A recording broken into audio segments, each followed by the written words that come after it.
Bien, nuevamente buenas tardes y bienvenidos a lo que es la tutoría número 6. El día de ahora es sábado 4 de diciembre de 2021. En este momento procedo a compartirles pantalla. Me informan por favor cuando ya les aparezca visible lo que es la presentación que se ha elaborado para este día. Ya se logra ver. Perfecto, muchas gracias. Bien, como saben, esta es la tutoría número 6 correspondiente a la asignatura Historia y Filosofía de la Matemática, de la licenciatura en Enseñanza de la Matemática, ¿no? Mi nombre es John Osvaldo Gómez Torres y estoy a cargo de este grupo virtual, ¿no? El coordinador de la asignatura es el licenciado Marvin Enrique Gracias, de la modalidad de distancia de la Facultad de Ciencias Naturales y Matemáticas de la Universidad de El Salvador. El día de ahora es sábado 4 de diciembre de 2021. Para esta agenda tenemos algunos recordatorios. Bueno, teníamos primer punto, era bienvenida y saludo, ¿no? Que es el que ya realizamos previo al inicio de la grabación. Tenemos unos cuantos recordatorios, más que todo de las actividades, perdón, que están pendientes en plataforma, ¿no? De las que faltan para que culmine lo que es la asignatura. Tenemos un pequeño sondeo de lectura que consta de dos preguntas que han sido extraídas del material de lectura de esta unidad, ¿no? En el desarrollo básicamente es un pequeño resumen de los contenidos que ahí aparecen en ese material de lectura. Así que no se han agregado todos los elementos que ahí están, ¿no? Lo recomendable siempre no es que vayamos y leamos el material completo, ¿no? Y en el caso de que exista alguna duda sobre el material, alguna consulta sobre alguna de las tareas que están pendientes, pues no duden en escribirme, ¿no? Pueden hacerlo a través del correo institucional, mensajería en plataforma o los foros de consulta. Entonces, dicho esto, pasamos a los recordatorios, ¿no? Primero, recordar que el examen ordinario número 2 se desarrollará el domingo 12 de diciembre en horario de 10 a 11:30, ¿no? Si por alguna razón ustedes tuviesen algún compromiso, eh, algo de fuerza mayor que les imposibilite el hecho de poder realizarse esta prueba en este horario, pues podrían solicitarlo de forma diferida, ¿no? Para eso, ahí hay un formato en plataforma que deberían de llenar y tienen 3 días hábiles posterior al día del examen para que puedan enviar esa solicitud de diferido. Eso lo menciono para que estén del conocimiento. Si les surge algún inconveniente, a veces nosotros no sabemos, no puede ser alguna enfermedad, eh, puede ser algún problema familiar o algo, ¿no? Que surja en el momento, usted ya tiene el conocimiento de qué puede hacer, ¿no? Para no perder esta actividad, ¿no? Entonces, eh, se puede hacer, ¿no? Si tuviese ese inconveniente. De lo contrario, pues el horario es de 10 a 11:30 el día domingo 12, ¿no? Es decir, de mañana en 8, ¿no? Ese es el primer recordatorio. De ahí dice notificar a los estudiantes que ya se encuentran las notas de los expedientes en línea y que verifiquen que estén correctas, ¿no? En este caso, no sé si alguno ya entró a ver. Eh, a Prometeo creo que tendría que ya estar cargadas las calificaciones, excepto la última que les he cargado, que es la de tarea de investigación 2. Esa como la nota la cargué a plataforma esta semana, creo yo que no les va a aparecer ahí, porque el licenciado Marvin las cargó antes, ¿no? Yo me demoré un poco y por lo cual pido disculpas, ¿no? Por la tardanza en la calificación de las tareas y por lo tanto esa actividad creo que no les va a aparecer reflejada aún en el expediente, ¿no? Solo por favor verifiquen si pueden hacerlo en este momento o en el transcurso de las siguientes horas, que las calificaciones sean correctas, ¿no? Que son las que obtuvieron en las actividades que llevamos ahí en plataforma, ¿no? Si existiera algún problema con alguna calificación, recordemos que no todos somos humanos y podemos cometer errores, puede ser algún error de dedo, de colocar eh, una nota diferente a la que obtuvo, sería de que lo notifiquen a mi persona o directamente a coordinación, ¿no? De cuál es el error y para que sea revisado y se les arregle, ¿no? En el caso de que existiese el error. Si no hay error, pues no pasa absolutamente nada, ¿no? De ahí el tercer recordatorio es que la entrega del control de aprendizaje 6, que son las preguntas de esa tutoría, estaría programado para lo que es el 11 de de diciembre, no estamos hablando del próximo sábado, a más tardar a las 11:59. Y también tenemos lo que es la entrega del trabajo de investigación 3, que este ya lo veíamos en la tutoría de repaso. Ahí revisamos un poco de qué va a tratar el trabajo de investigación 3. Ya ustedes lo tienen habilitado en plataforma y pueden revisarlo y comenzar a trabajarlo, ¿no? En este caso, si tuviesen alguna duda, alguna consulta o algún comentario, pues tampoco, nuevamente, no duden en escribirnos, que yo con gusto en la medida de lo posible les voy a estar colaborando, ¿no? No sé si hasta acá está todo claro o hay si alguna duda, algún comentario que deseen hacer, pues lo pueden hacer en este momento.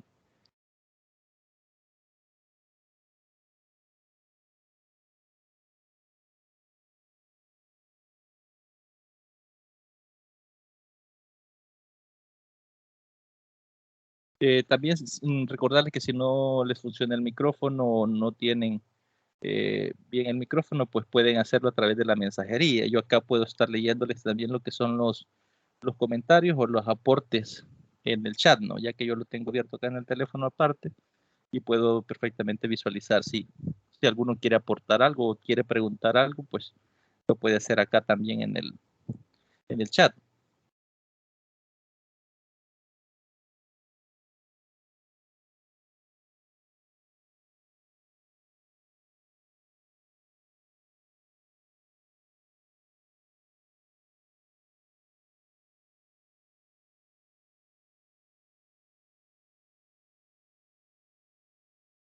Bien, si no hay dudas con los recordatorios, pues vamos a avanzar a lo que es el sondeo de lectura. Bueno, tenemos primero lo que es la reflexión, ¿no?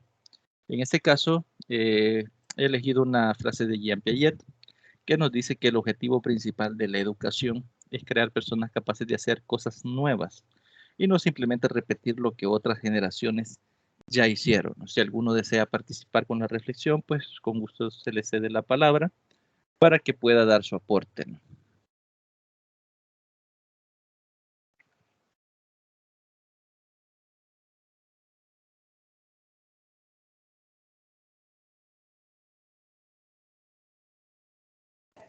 En lo personal, considero que esa reflexión es bien acertada, pues lastimosamente a veces en nuestro sistema educativo hay docentes que aún se niegan a actualizarse en su manera de enseñar, ya sea en el empleo de las TICs o en su manera de pensar.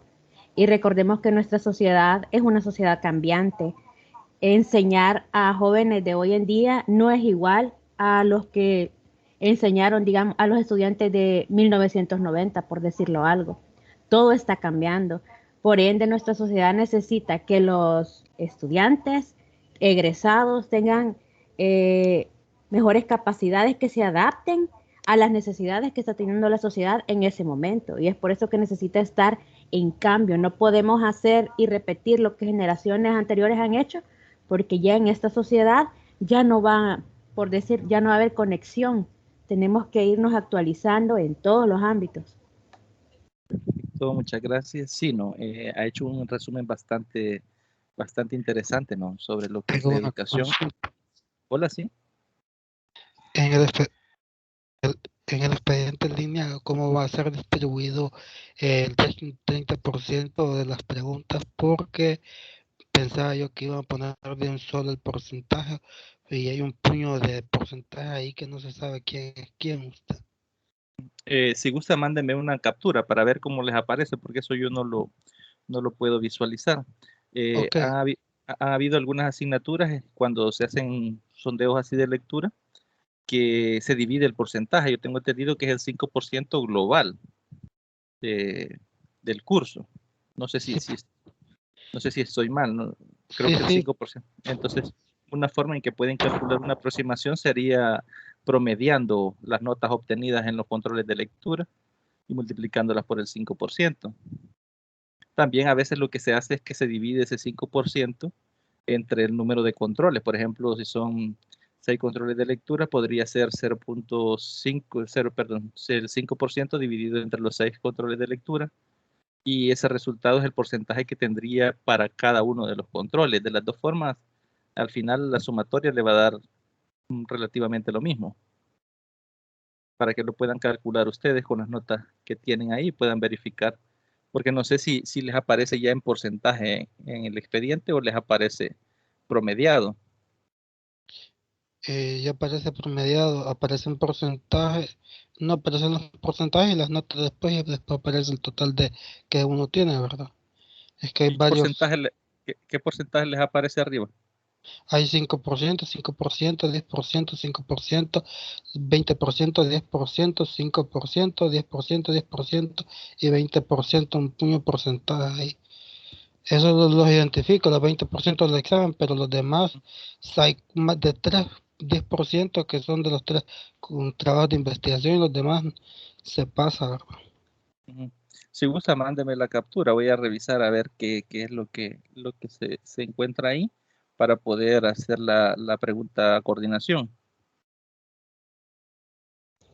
Ok, está bien. Perfecto.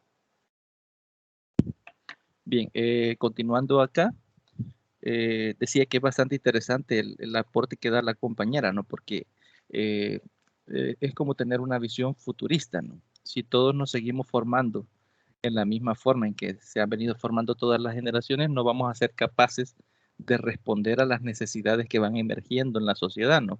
Por ejemplo, hace 80 años no existían computadoras y la forma de enseñar matemáticas probablemente sea la misma que aún se sigue enseñando en algunos salones de clase. Por ejemplo, no se utilizaba ningún recurso tecnológico, ¿no? No tenían acceso, no habían computadoras, no habían teléfonos smart, habían muchos recursos que no existían en ese entonces. Entonces, si no modificáramos la forma en que aprendemos, no pudiésemos adaptarnos a las nuevas necesidades, como menciona la compañera, ¿no? Entonces, lo importante en la educación es siempre ir tratando de responder o que el estudiante pueda responder a las necesidades directamente de la sociedad.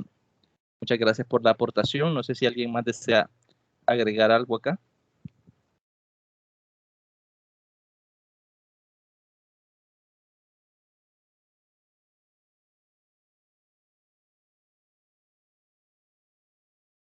Bien, em, pasamos al sondeo de lectura entonces.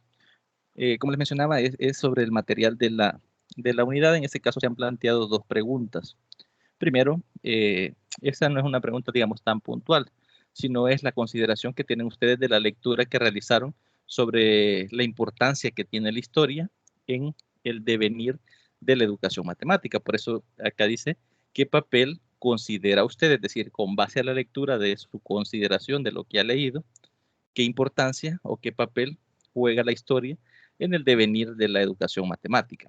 Esa es la primera pregunta, ¿no? Es una pregunta bastante abierta que se deja no a responderla con base a lo que ustedes han leído. Y la segunda pregunta ya es una pregunta un poco más puntual que aparece ahí en el material, ¿no?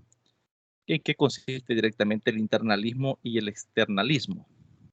Creo que esto aparece, este tema creo que aparece en los anexos de ahí del material.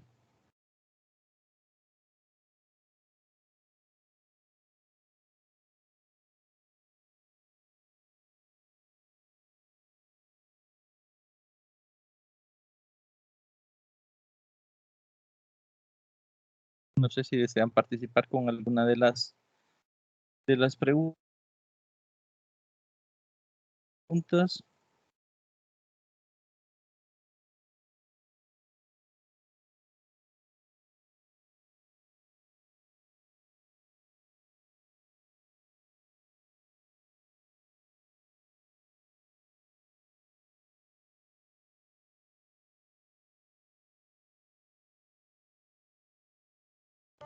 Referente a la pregunta 2, el material nos dice textualmente que el internalismo asume que la génesis y la validación de los conocimientos no están influenciados por factores externos y su estudio es de competencia de la historia y la filosofía. En cambio, el externalismo asume la posición opuesta. Su interés debe dirigirse hacia la estructura u organización de la ciencia. Perfecto, muchas gracias por el aporte. Sí, ¿no?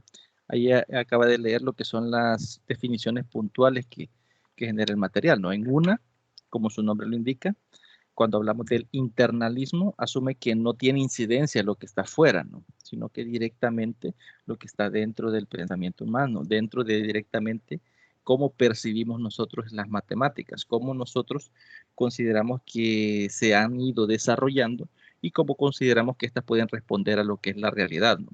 Mientras que el externalismo, ahí sí consideramos que se ve influido por nuestras sensaciones, ¿no? Es decir, por la forma en que nosotros concebimos la realidad, ¿no? Por pues, nuestros sentidos, ¿no? La vista, el tacto. Entonces, ahí existe una influencia directamente sobre esos factores. Entonces, por eso es que uno es contrario o totalmente opuesto al otro, ¿no? Así lo define directamente en el material. No sé si alguien desea participar con la primera pregunta.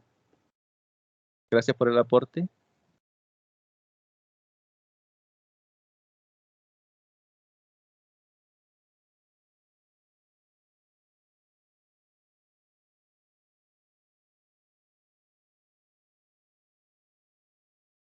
Si quieren, la leemos nuevamente. Dice, ¿qué papel considera usted que juega la historia en el devenir de la educación matemática? Es decir, dicho de otra forma, ¿qué papel puede jugar los acontecimientos históricos de la matemática en la enseñanza de esta disciplina, en la enseñanza directamente de la matemática? O, visto de otra forma, ¿para qué le serviría a usted como docente el conocimiento de la historia para enseñar la matemática?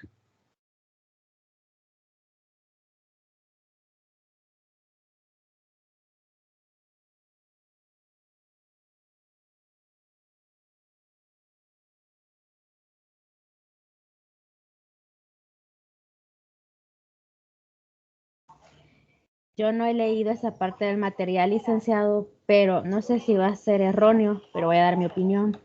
¿Okay? Yo creo que es bien importante saber la historia y el contexto de cómo fueron surgiendo y qué fue el motivo para que ellas surgieran, porque muchas veces nos pasa que en las aulas de clases los profesores solo nos dicen, miren, esta es la fórmula, se la tienen que aprender y con esto vamos a trabajar, pero ¿y cómo surgió? ¿Para qué surgió? Y ahí es donde nace en los estudiantes el pensamiento de decir, no me va a servir para nada. Eso no me va a servir para nada, cuando en verdad han surgido por acontecimientos que nos han servido para evolucionar de cierta manera. Y ellos ven la matemática como algo que no sirve. Si usted se pone a hablar de los casos de factoreo, de Pitágoras y todo eso, los estudiantes dicen por gusto y no ven más allá, no le ven la utilidad, pero es por eso. Y también dicen, es aburrido porque solo me ponen las fórmulas, porque generalmente pasó en una tarea que estoy haciendo en investigación 2 que me mandaron a ver una clase y me llamó bastante la atención que la docente le llenó la pizarra de fórmulas y les dijo, cópienlas que les van a servir. Y yo me quedé así, va. Y dijo un estudiante, licenciada, ¿y por qué así? ¿Y por qué esas letras? ¿Y por qué esos signos? Y yo me quedé pensando, va, y fuera de clase le digo a la licenciada, hubiese sido bueno que usted hiciera la demostración de cómo se obtuvo esa fórmula. Y me dice ella, no, es que no se enseña así, me dice. Ellos solo necesitan saber la fórmula y saber emplearla. Lo otro no, me dice. Es meterse mucho en problemas uno. Y yo me quedé así y me pongo a reflexionar que, que es importante saber un poco de historia y saber cómo surgieron para motivar a nuestros estudiantes y que vean que la matemática no es inservible.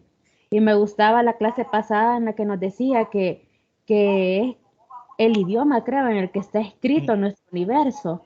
Ajá, y yo creo que por eso es necesario saber historia, saber cómo y saber por qué y para qué la tengo que enseñar yo. Yo no la voy a enseñar solo para que ellos aprendan a calcular, la pasen y ya, sino que yo quiero que comprendan y vean allá, trasciendan para que le encuentren el gusto a la matemática.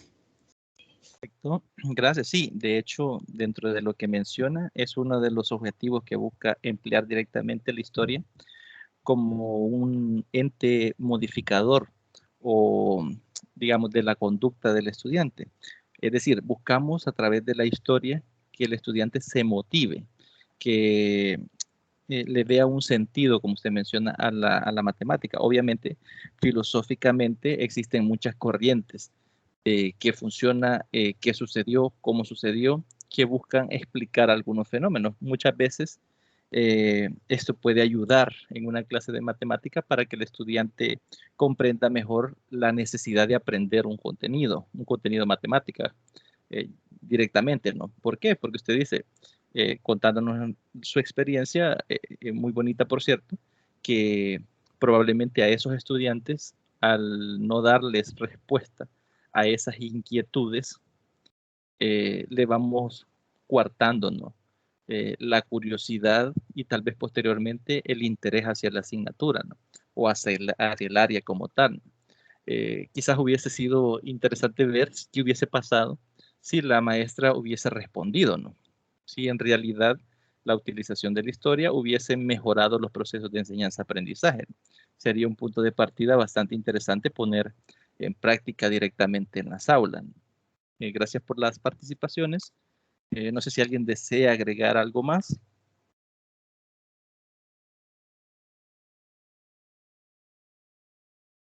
Por acá creo que alguien escribió en el chat. Vamos a leer.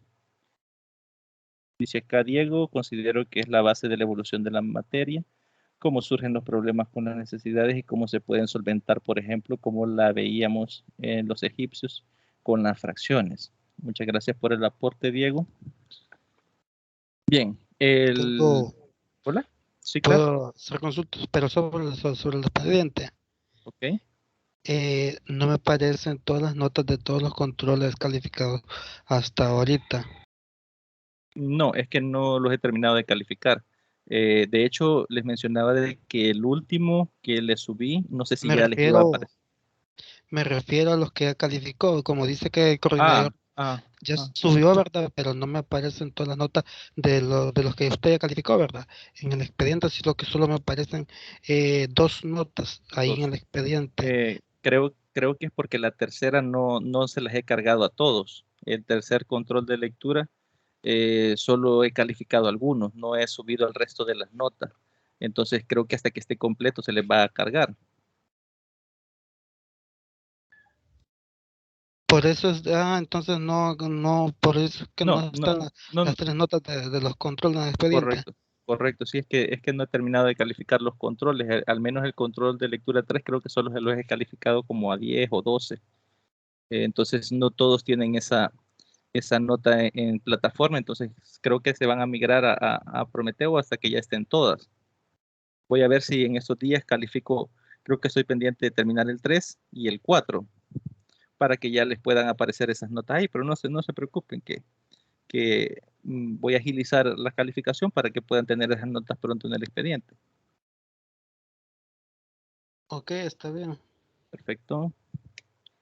Bien, el primer contenido que nos aparece ahí, el 5.1, es sobre el uso de la historia en la educación matemática. De hecho, de ahí es que sacamos lo que es la primera pregunta de este sondeo de lectura. Primero sería de verificar o de leer qué relevancia tiene la historia en la educación científico-matemática. Acá nos dice el material que ha sido reconocido desde hace algún tiempo la importancia de la historia de la matemática en la educación matemática, es decir, en el cómo se enseña matemática. Una señal clara de esta es la existencia desde hace varios años del grupo, acá aparece en el nombre en inglés, que es Historia y Pedagogía de la Matemática Internacional, o el Comité Internacional de las Matemáticas, como una instrucción, ¿no? Matemáticas como una instrucción. Entonces dice que importantes textos hacen constantes las referencias a pasajes históricos. Y en ciertas ocasiones el orden histórico se ha tomado como base en la aplicación de los contenidos. Aquí es importante que nos detengamos a pensar qué relación puede existir directamente en la matemática y en cómo enseñamos la matemática. Por ejemplo, la compañera nos hablaba ahí de una experiencia que ella pudo visualizar en la cual nos preguntaba o el estudiante se preguntaba el para qué le va a servir, el de dónde, por qué esa letra y por qué no otra. Es bastante interesante porque normalmente la mayoría, por la forma en que hemos sido formados, no tenemos esta visión de entendimiento de querer saber de dónde sale eso. Por lo general, la mayoría de estudiantes, usted le dice esta fórmula la va a aplicar de esta forma y el estudiante la aplica, aprende el proceso y llega a una solución. Y a veces no sabemos de dónde surgieron todos esos planteamientos que llevan a esas ecuaciones, por ejemplo, la cuadrática, por decir algo, que es para resolver ecuaciones de segundo grado, ¿no? Entonces, ¿qué pasaría si primero al estudiante le planteáramos un problema que necesitara poder llevar a la práctica el desarrollo de una ecuación cuadrática con la ecuación cuadrática como tal y el desarrollo de esta. Sería mucho más intuitivo, tal vez mucho más llamativo. ¿O qué creen ustedes? ¿Cómo se imaginan ustedes que el estudiante respondería a un estímulo diferente al tradicional? De hecho, si ustedes han tenido la oportunidad de revisar lo que es el programa SMATE, se van a dar cuenta que ha cambiado totalmente con relación al programa que se tenía anteriormente.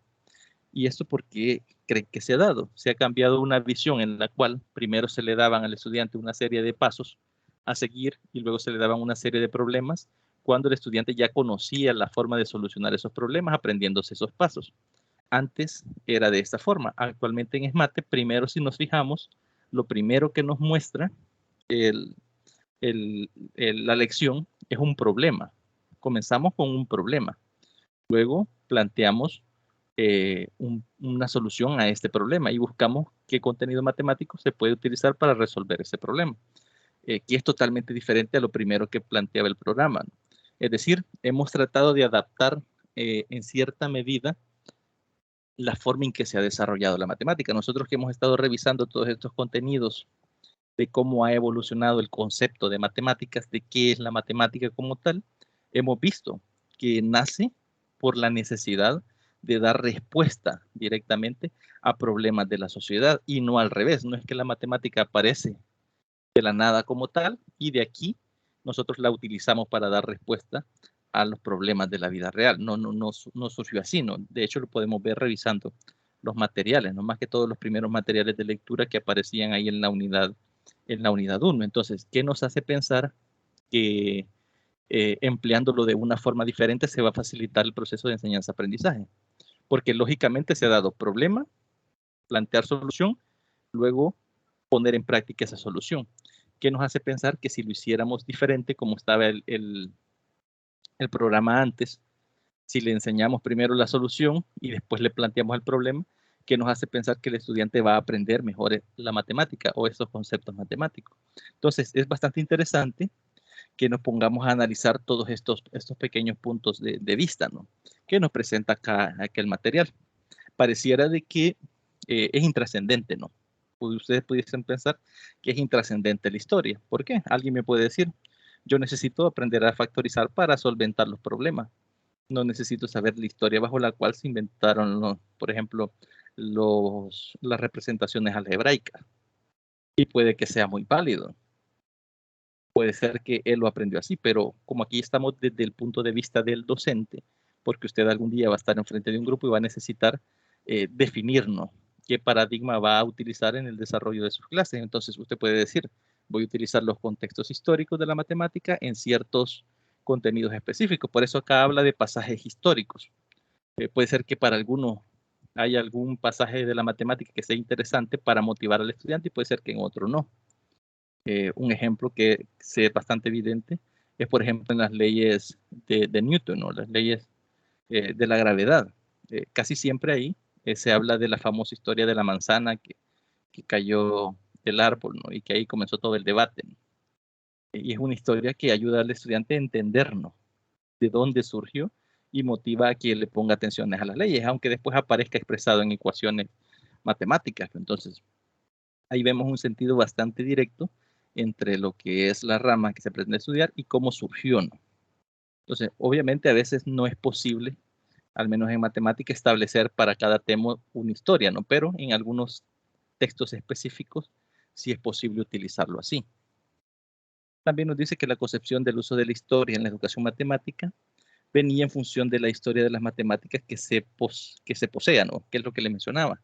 Puede ser que para algunos contenidos no exista alguna historia que me sirva, ¿no?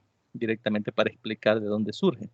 Y esto constituye uno de los ejemplos más importantes de la relación entre la ideología y la filosofía y la práctica educativa matemática. Recordemos que cuando hablamos de práctica educativa, es toda aquella acción que yo realizo dentro del aula en pro de sintetizar los procesos de enseñanza-aprendizaje. Es decir, como docentes, aquellas acciones que yo puedo hacer o realizar para facilitar los procesos de aprendizaje en los estudiantes.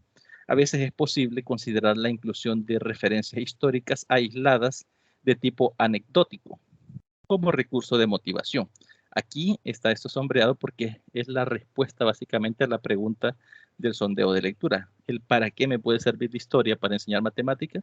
Un primer elemento podría ser para motivar al estudiante a aprender. Y en otras ocasiones, programas estructurados con base al porvenir histórico concreto, ¿no?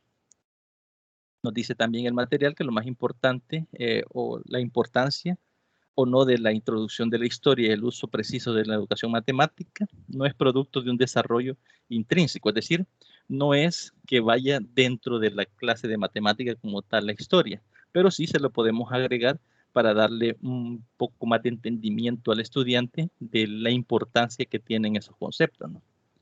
Que es de los contenidos matemáticos, sino que está profundamente condicionado por los objetivos que se encuentra sentido y coherencia, especialmente en las visiones aceptadas consciente o inconscientemente sobre la naturaleza de las matemáticas, ¿no? Por ejemplo, es muy válido que algún docente pueda pensar, ¿no?, de que no necesita la historia para enseñar matemática, que solo necesita la práctica.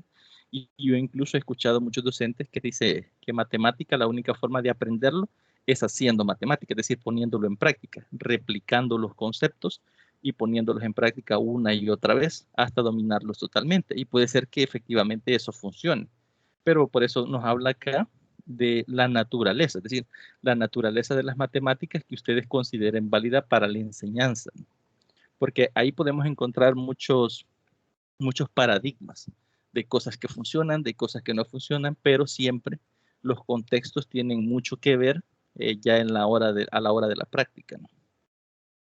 Con esto no quiero decir, esto lo menciona el autor ahí en el material, no quiero decir que los principios de la educación matemática alrededor de la historia son deducidos de manera lógica de una filosofía de las matemáticas. Me refiero sobre todo a la necesidad de señalar el papel jugado por las creencias. Notemos acá, creencias y ideologías o ideologías más o menos conscientes desde un punto de vista teórico, que los matemáticos, educadores, filósofos, administradores educativos y otros han asumido como correctas, es decir, que se consideran correctas. Eso no quiere decir que lo sean o no lo sean. Es decir, usted en su papel como docente tendría que decidir, ¿no?, cuáles de esas creencias o el papel que juega esta historia dentro del desarrollo de la matemática es para usted válida en la enseñanza de la matemática y cuáles no. Entonces, por eso nos dice ahí que ellos han asumido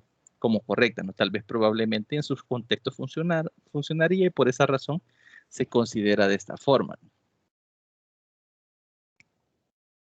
Tampoco quiero decir que toda filosofía implica necesariamente una práctica educativa, ¿no?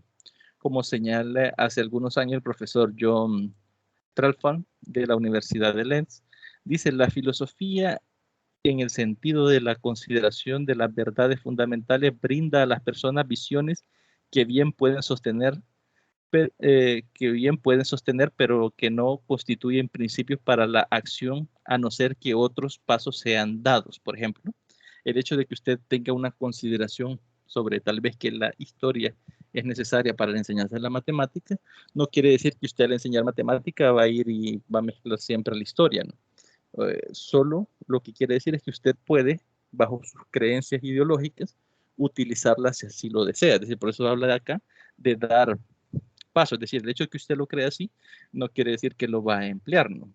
Pero puede ser que lo haga. O sea, no implica a fuerza el hecho de que lo haga de esa forma o no lo haga así. Luego nos aparece lo que es la ideología y la práctica matemática.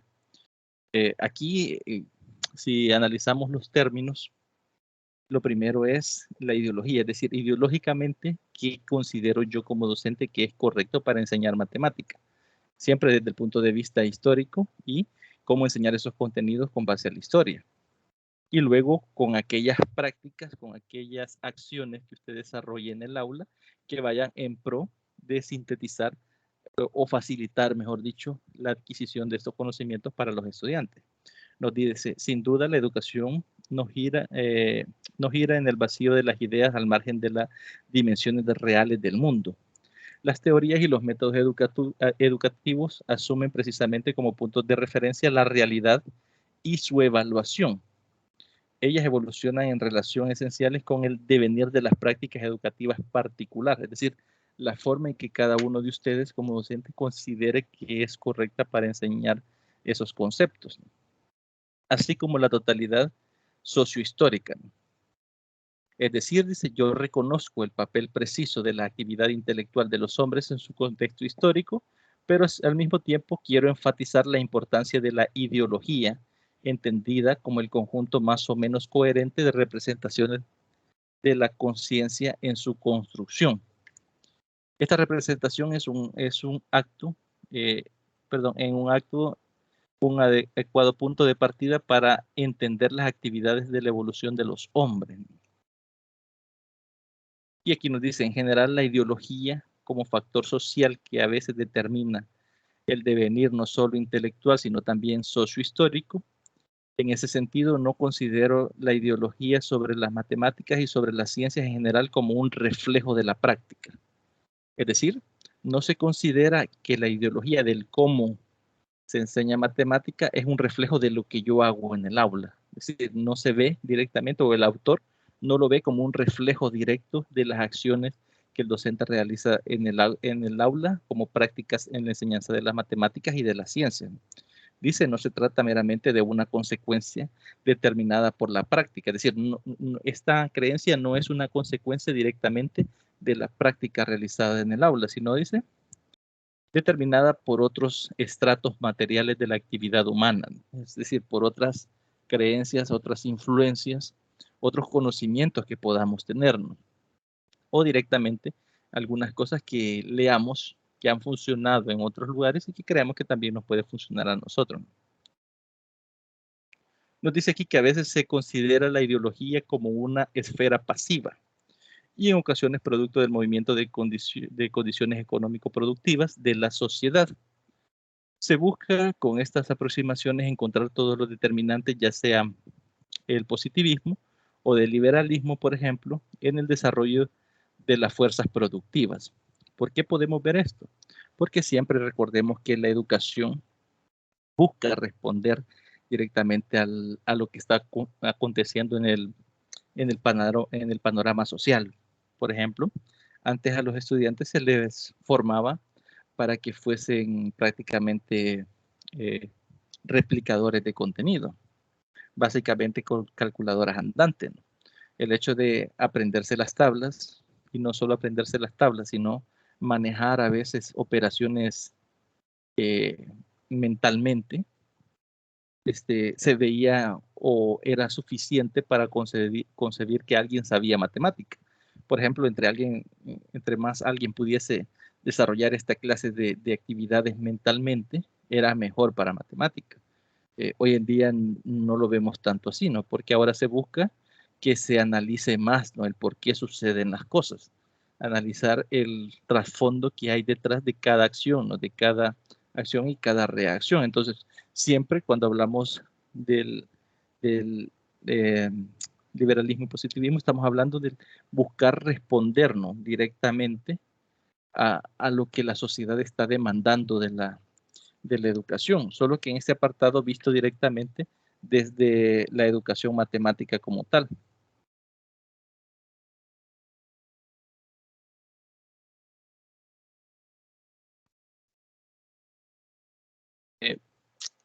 Luego dice que se trata aquí de encontrar puntos de partida metodológicos que integren en una proporción justa el devenir de las sociedades con todos sus condicionantes y la ideología sobre las matemáticas y las prácticas matemáticas concretas, incluyendo su enseñanza, es decir, cómo enseñar matemática.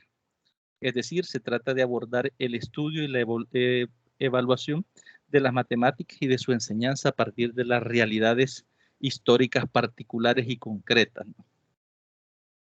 En todos los casos se da una profunda dialéctica.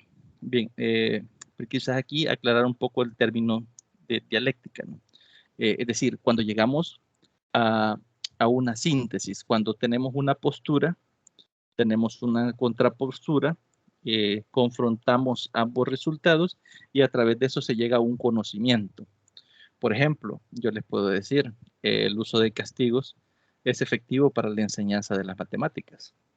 Puede ser que alguien me diga el uso de castigos académicos, por ejemplo, ponerlos a desarrollar ejercicios, ponerlos a, a realizar tareas extra, etcétera, etcétera. Ya va determinando qué clase de castigos pueden funcionar, ¿no? Estoy poniendo un ejemplo un poco burdo, pero para que se entienda. Entonces, analizando yo esto, puedo decir el uso de castigos eh, aplicando ciertas estrategias como dejar tareas extra puede ayudar a modificar la conducta de los estudiantes. Es decir, cuando yo ya tomo en consideración la contrapartida de la afirmación que yo he dado y se llega a un análisis, a eso es a lo que llamamos dialéctica, cuando llegamos a una síntesis en particular, ¿no? Por eso acá nos dice, en todos los casos se da una profunda dialéctica que en lugar de afirmar la existencia de la uniformidad o las leyes objetivas, en el devenir de la historia y la conciencia social afirma la multiplicidad y la diversidad, ¿no? Es decir, múltiples formas de enseñar y múltiples formas de aprender, ¿no?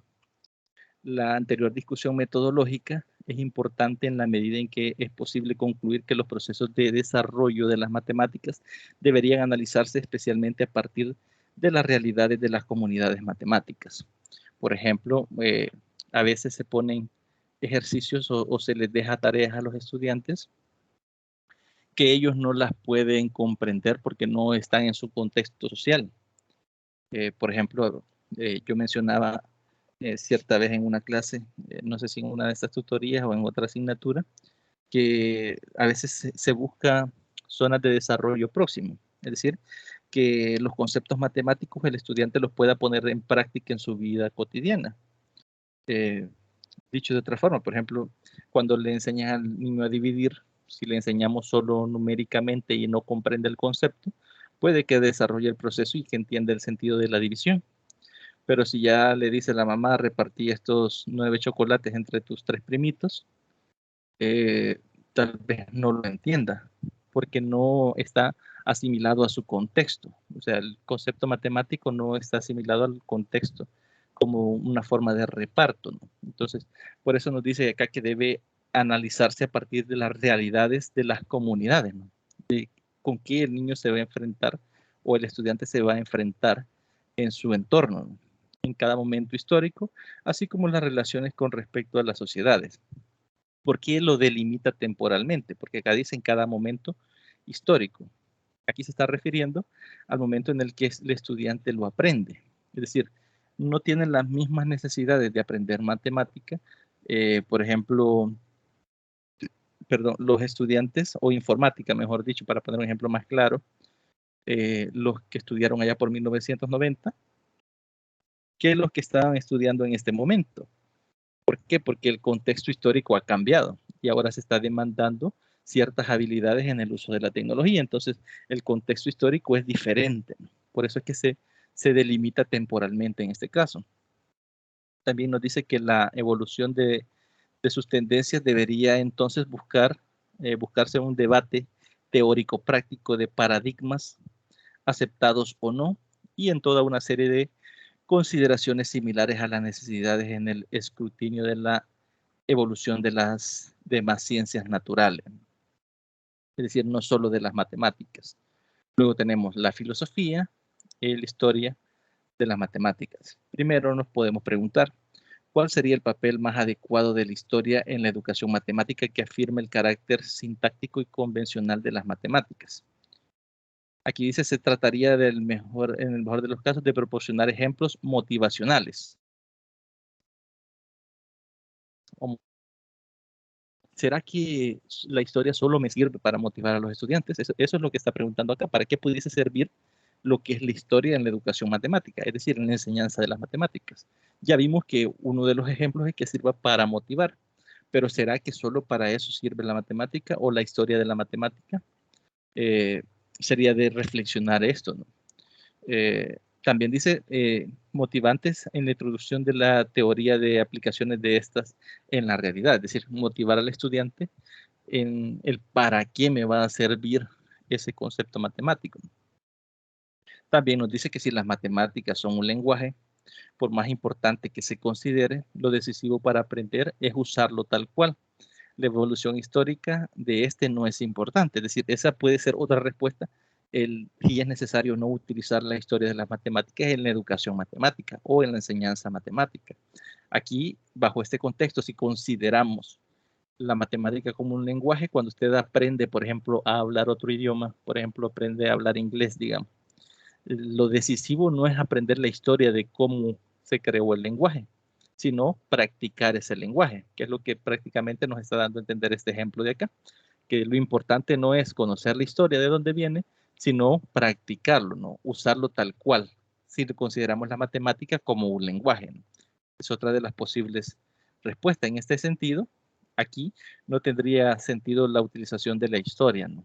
Únicamente es importante ponerlo en práctica, que también en el área de la matemática puede que existan muchos docentes que lo vean de esta forma, que vean la matemática únicamente como un cúmulo de conocimientos que es necesario compartir con los estudiantes, ¿no? Y no importa de dónde vienen, ¿no?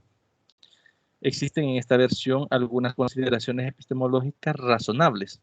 Sin duda, buena parte de las matemáticas posee un carácter sintáctico y mucho es sujeto a conveniencia y a la convención. Es decir, ¿para qué yo necesito enseñar historia de la matemática? La visión sintáctica de las matemáticas estuvo presente en las discusiones sobre los fundamentos de la matemática desde finales del siglo XIX, ¿no? Nos dice que el Círculo de Viena lo hizo parte de su catecismo principal en el libro, aquí nos dan, ¿no? Ayer el lenguaje de la verdad y la lógica. En el curso de la historia del lenguaje para aprender a usar, aprenderlo a usar. Aparte de las motivaciones para sus aprendizajes, lo importante es la aprehensión de las reglas de sintaxis. Esto es hablando netamente o específicamente de lo que es el lenguaje, ¿no? O visto el lenguaje, ¿no? Como una herramienta para aprender del lenguaje, ¿no? También nos dice que es claro que asumir esta visión filosófica sobre la naturaleza de las matemáticas, es decir, asumir que la matemática se aprende como un lenguaje, que es el ejemplo que estamos siguiendo, su enseñanza no requiere la historia de las matemáticas para la asimilación de sus contenidos, es decir, para aprender un contenido matemático no necesitaríamos conocer historia. Si consideráramos a la matemática como un lenguaje, ¿no? Entonces no sería necesario aprender la historia de cómo se formularon estos contenidos si lo veo de esta forma. Únicamente importaría la práctica. Por eso dice epistemológicamente, ni para estructuración de sus planes de estudio. Es decir, en planes de estudios no tendría necesidad de incorporarse en ninguna asignatura de historia de la disciplina de matemáticas, si lo consideramos, repito, bajo esta influencia o bajo este sentido o esta corriente filosófica de percibir la matemática o la forma de enseñar matemática directamente como que si se estuviera aprendiendo un lenguaje, ¿no? Luego nos dice, supongamos que se asume que el corazón de la matemática lo constituye lo axiomático y las estructuras formales, es decir, lo central son las configuraciones estructurales formales, las reglas de consistencia y la organización axiomático-deductiva de las matemáticas. Es decir, las matemáticas o el corazón de estas serían esos elementos, todas las estructuras formales y los axiomas, ¿no? Entonces, la educación matemática correspondiente buscaría enfatizar precisamente lo axiomático formal y lo deductivo, ¿no? Porque asumimos que eso es el corazón directamente de la matemática. Entonces, para aprender matemático, tendríamos que reforzar estos elementos. Entonces, dice la historia, tal vez permitiría mostrar el origen y el desarrollo histórico de las estructuras, pero el origen favorecido de presentación de los contenidos siempre sería el lógico. Las matemáticas no serían vistas como sucesiones de problemas históricos, es decir, las matemáticas no las entenderíamos como problemas que se han dado en la historia y que se han buscado resolver, ¿no? Y que la matemática ha servido como una herramienta para solventarlo. Como lo estamos viendo de esta forma formal, no tendríamos necesidad de incorporar esos elementos. Entonces, las matemáticas no serían vistas como unas sucesiones de problemas históricos en las que es posible obtener incluso diferencias viables para dar solución o de orientaciones teóricas que dependen de una multiplicidad de factores lógicos. Se favorecería, por el contrario aquí, una visión uniforme, racional y deductiva, y no una multiforme, intuitiva e histórica. Es decir, podemos hacer esa comparación de cómo ustedes ven la matemática, de cómo ustedes la perciben. Ahí hemos visto dos puntos de vista bastante interesantes. Uno en el cual es importante la historia para entender el por qué, la necesidad de aprender esos contenidos, que es el de dar respuesta a problemas que han ocurrido en la historia y en las sociedades, ¿no? Y el otro, que si lo vemos como un lenguaje, en lo cual tiene una estructura formal y axiomática, no importaría ver estos elementos, es decir, no tendría sentido, porque estaríamos reforzando todo como algo más intuitivo, ¿no? Como algo, digamos, al tener un carácter formal y axiomático, no tendría relación directamente con lo que es los acontecimientos históricos. Luego dice, se podría asumir una visión diferente de las anteriores en la que las matemáticas fuesen productos de construcciones sujetos epistemológicamente, ¿no? Es decir, un constructivismo metodológico que afirme el rol del sujeto, pero en donde lo material y lo social sirve apenas como un punto pasivo de referencia, ¿no? No se aprende aquí verdades absolutas. Se trata de procesos de comunicación de resultados que la mente crea, aunque la mente posea una referencia material, biológica y social. Con esta aproximación en la historia jugaría un rol más importante, sobre todo en la descripción y el esclarecimiento de los pasos constructivos históricamente se han dado, es decir, cómo se ha evolucionado en la historia, ¿no? Por ahí, por eso en la imagen aparecía ahí un relojito con todas las cosas que han ido pasando en acontecimientos históricos importantes. También nos dice que si el punto de partida filosófico fuese el espíritu clásico, la evolución histórica parecería importante al enfatizar el carácter aproximado de las verdades matemáticas. Este sería un producto de la experiencia sensorial directa y concreta, lo que permitiría el cambio y la relativización. Es decir, percibir los fenómenos a través de nuestros sentidos y buscar explicaciones a través de las matemáticas. Las condiciones de su aprehensión, es decir, la forma en que aprendemos y construimos, y las influencias posteriores en su desarrollo, parecen ser importantes en la medida que ayuda a esclarecer su gestación como recurso de nuevos resultados. Luego nos dice la referencia al conjunto de experiencias sensoriales que generan un resultado, pueden ayudar a dar sentido intuitivo y reproducible para su asimilación. A veces cuando se enseñan algunos contenidos, en los cuales pueden utilizarse algunos recursos didácticos, utilizamos digamos, esta forma de pensar la enseñanza de la educación matemática. Porque cuando hablamos de empirismo clásico, estamos hablando de la prueba y el error, que el estudiante aprenda a base de experimentar.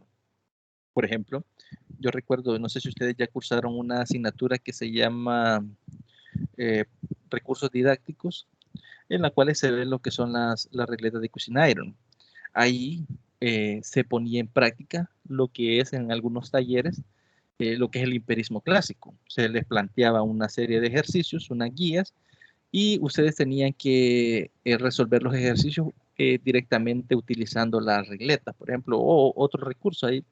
En ese momento yo solo recuerdo las regletas, pero ¿qué hacían ustedes? Comenzaban a interactuar con el recurso, comenzaban a analizar, comenzaban a plantear soluciones a los problemas, y de esta forma, a través de la prueba y el error, ustedes llegaban a un resultado, ¿no? Entonces, cuando hablamos del empirismo clásico, estamos haciendo referencia a esto, ¿no?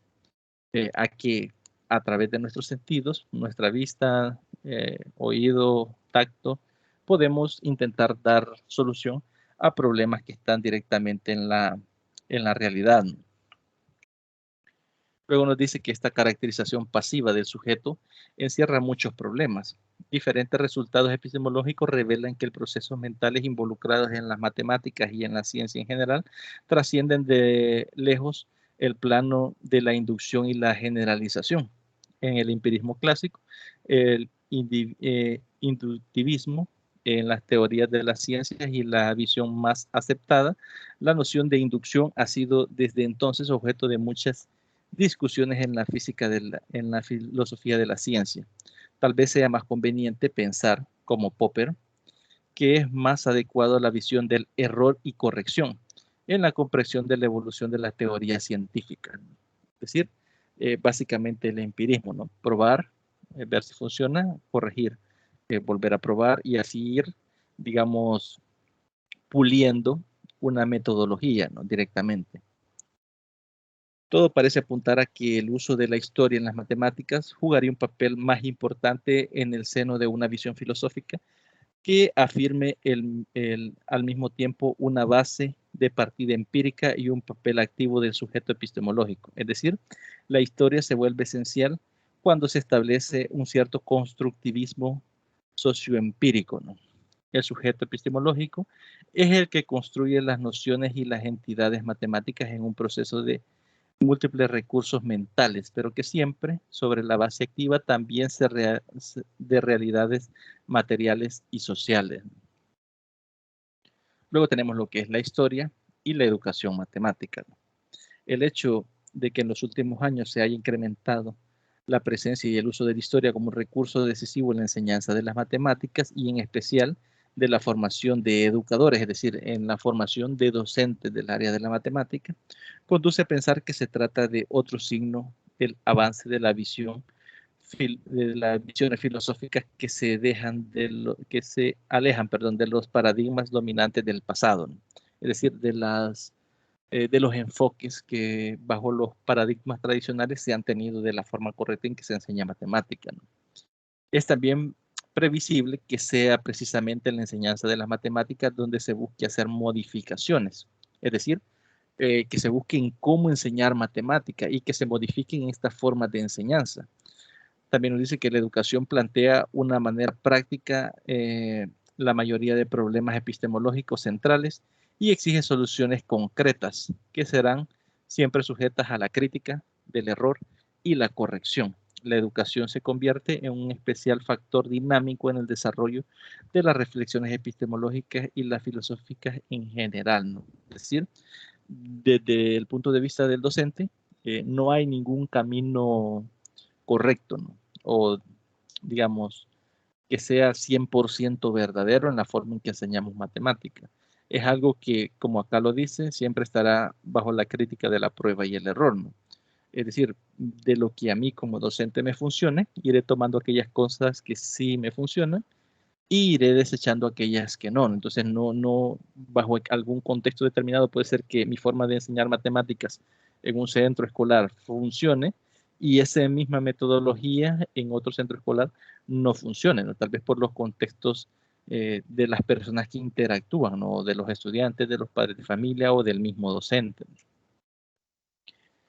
También nos dice que no sería extraño entonces pensar en las comunidades de educadores eh, de la matemática como el medio social más adecuado para construir importantes modificaciones en la percepción de la naturaleza de las matemáticas. Aquí es interesante este pequeño texto preguntarnos el por qué o cuál es la forma correcta de impulsar cambios en la forma en que enseñamos matemática. Es bastante interesante que nos habla directamente de la comunidad de educadores, es decir, de la comunidad de docentes que están enseñando matemática. Es decir, para impulsar un cambio, ese cambio tiene que provenir de las personas que están enseñando matemática. Eso es lo que ese pequeño párrafo nos está diciendo. Tiene que venir directamente de quien está al frente de los grupos de estudiantes y está tratando de enseñar matemáticas para poder establecer algún cambio, ¿no? En la naturaleza en cómo se enseña matemática. Nos dice también que en ese sentido, lo que se podría conceptualizar como filosofía de la educación matemática, más que una parte de la filosofía, tendría un sentido pragmático, ¿no? Es decir, práctico, integrado a la misma educación matemática. Es decir, tendría que tener más que una forma en la que se hacen correctas las cosas, un sentido práctico de qué funciona y qué no funciona.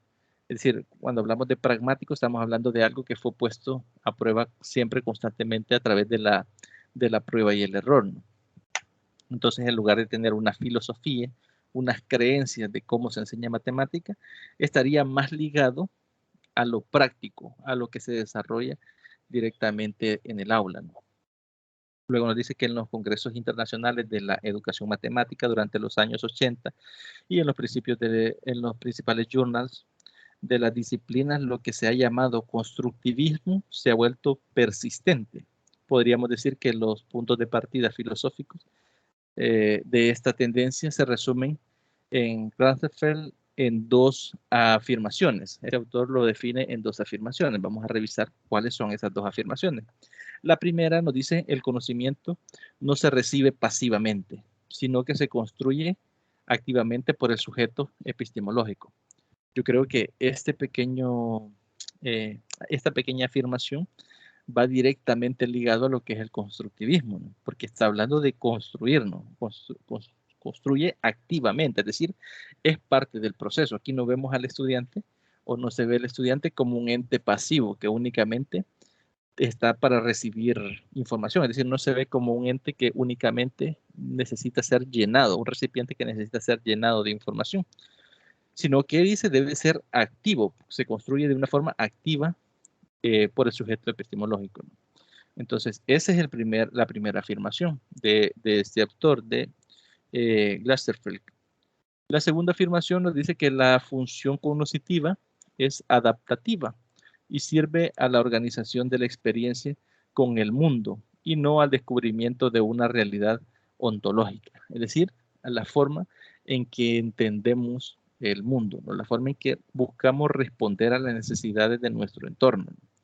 Entonces, esas son las dos afirmaciones que este autor señala en la página 162. Aquí, en esta referencia en el libro, en el material de lectura, ustedes van a tener el nombre del libro, de donde fue extraído. Yo, para cortar un poco, para que no quedara tan cargada lo que es la diapositiva en este apartado, no coloqué, le borré esa parte. Ustedes, cuando lo estén leyendo, si gustan y desean profundizar más al tema de lo que menciona este autor, pues pueden hacerlo ahí siguiendo esa referencia, ¿no? Luego nos dice que existen influencias de Piaget en ese tipo de visión, directamente a través del constructivismo. Nos dice que el constructivismo enfatiza el papel del sujeto en el aprendizaje y establece una relación sujeto-objeto. A partir de pero alguien bien podría plantearse estos procesos constructivistas en la búsqueda de verdades intemporales de la matemática, es decir, verdades que sigan siendo verdades en el tiempo, es decir, que no puedan ser refutadas con el tiempo. Luego dice que ya lo hemos sugerido antes, puede darse un constructivismo desprovisto de contenido material y en donde la relación con el resto de conocimientos al que se refiere Ernest se da por solo una acción de sujeto, como lo menciona Kant. Luego dice que la realidad, sin embargo, es que la palabra constructivismo ha sido como un paraguas donde ha cobijado muchas posiciones filosóficas, es decir, salvo por la referencia general a los métodos constructivistas, no es posible un examen serio sin realizar análisis precisos sobre estas nuevas corrientes. Es decir, muchas de las cosas que se han hecho se han amparado bajo la noción de lo que conocemos o entendemos como constructivismo, ¿no? Pero algunas de estas inclusive no están totalmente fundamentadas en ello, ¿no? Y han sido siempre, dice, previstas de un análisis sobre unas nuevas corrientes que van surgiendo, ¿no? Con el devenir directamente de la historia. Luego nos dice que en la visión sociocultural, se asume un individuo que está inmerso en un medio social y cultural que es decisivo para la práctica educativa, que influye y determina hasta cierto punto las condiciones de esa práctica. Yo les pudiese preguntar a ustedes si consideran que es importante, por ejemplo, la relación docente-estudiante.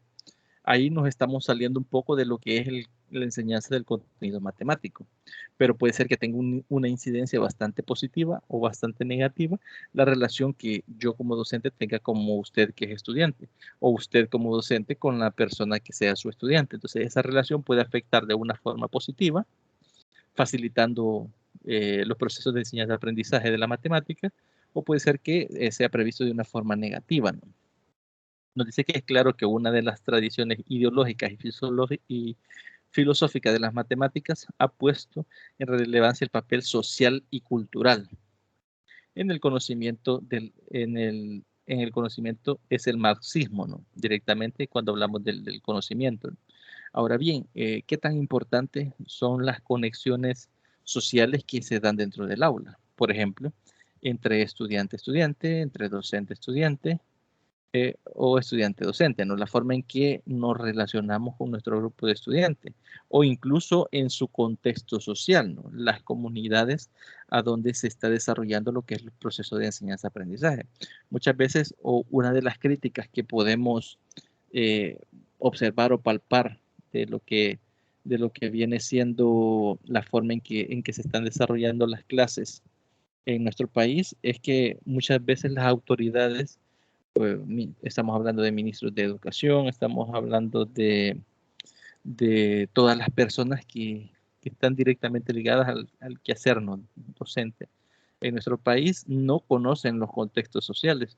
Muchas de las críticas que a veces escuchamos a la ministra de Educación, a las autoridades, incluso al presidente, es que no conocen el contexto y no dan soluciones con base a ese contexto. ¿no? Entonces es bastante interesante considerar eso también.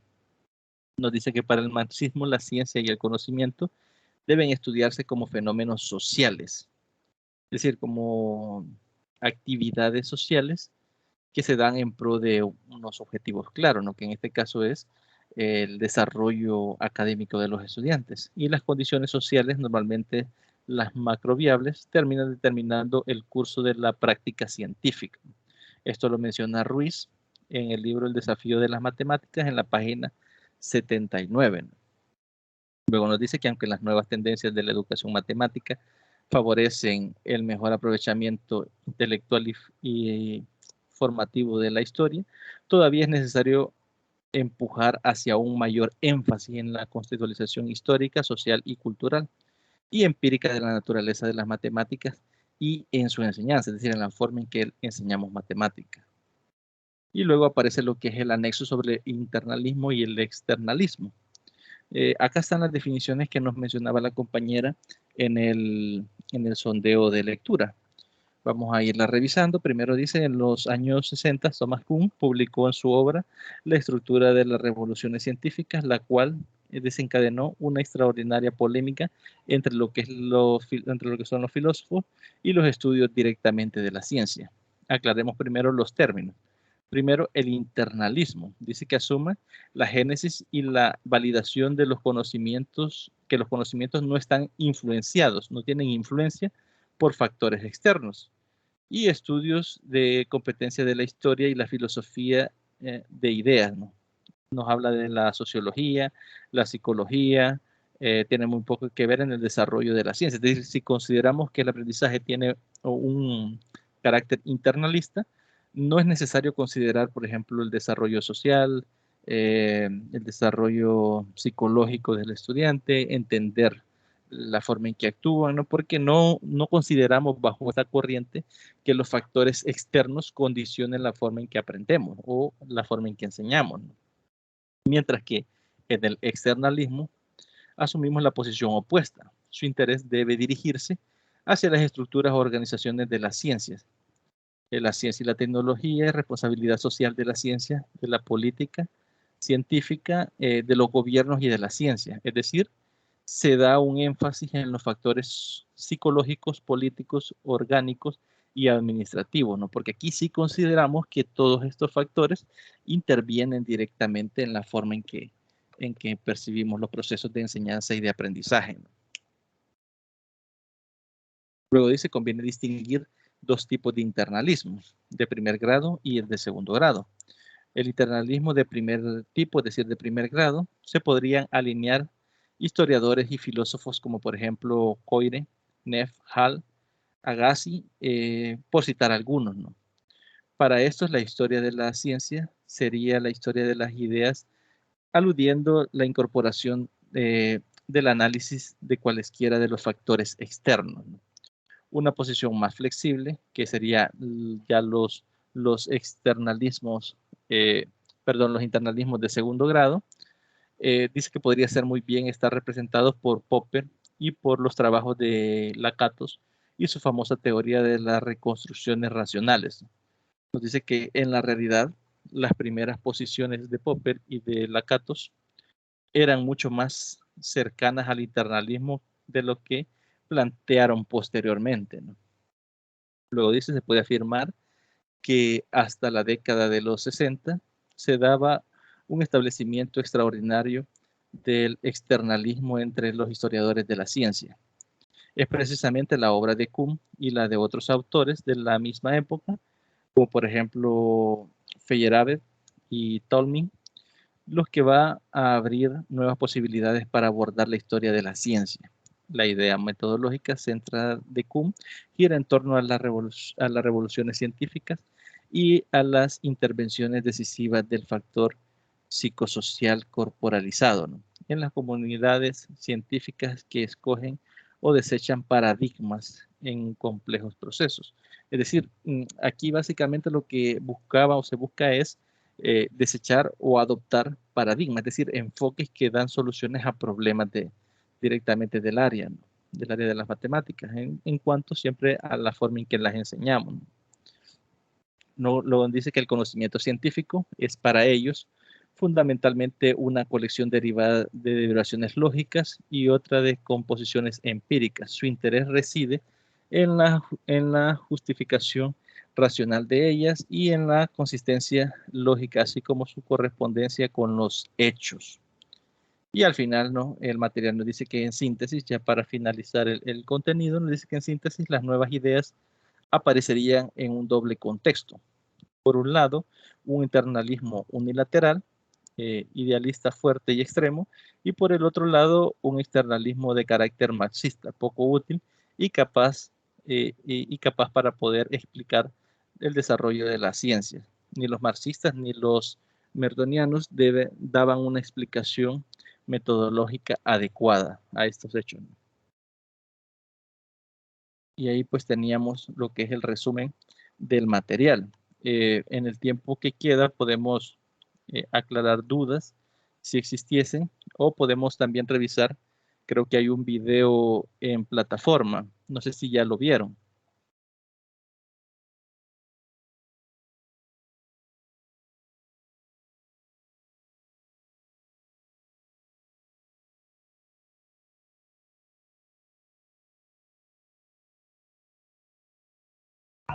Al menos yo no lo he visto, Lick. Bien, vamos entonces a revisarlo por acá para aprovechar el tiempo en lo que el Lick Marvin pues, se conecta para dar las indicaciones que va a realizar.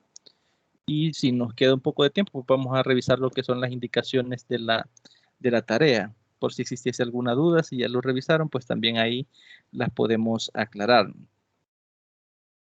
Vamos a revisar el video entonces, acá de la unidad 6.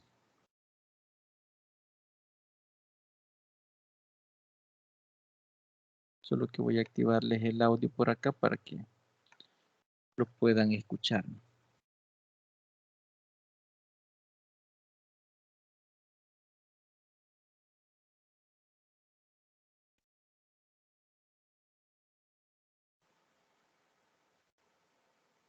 Bien, me informen por favor cuando ya les aparezca visible. Creo que.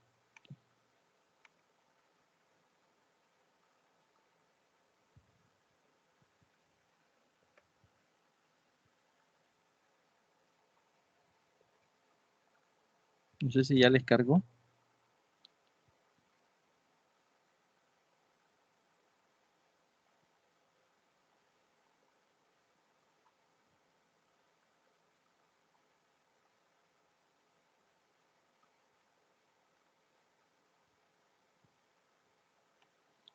Bien, voy a dar play por acá.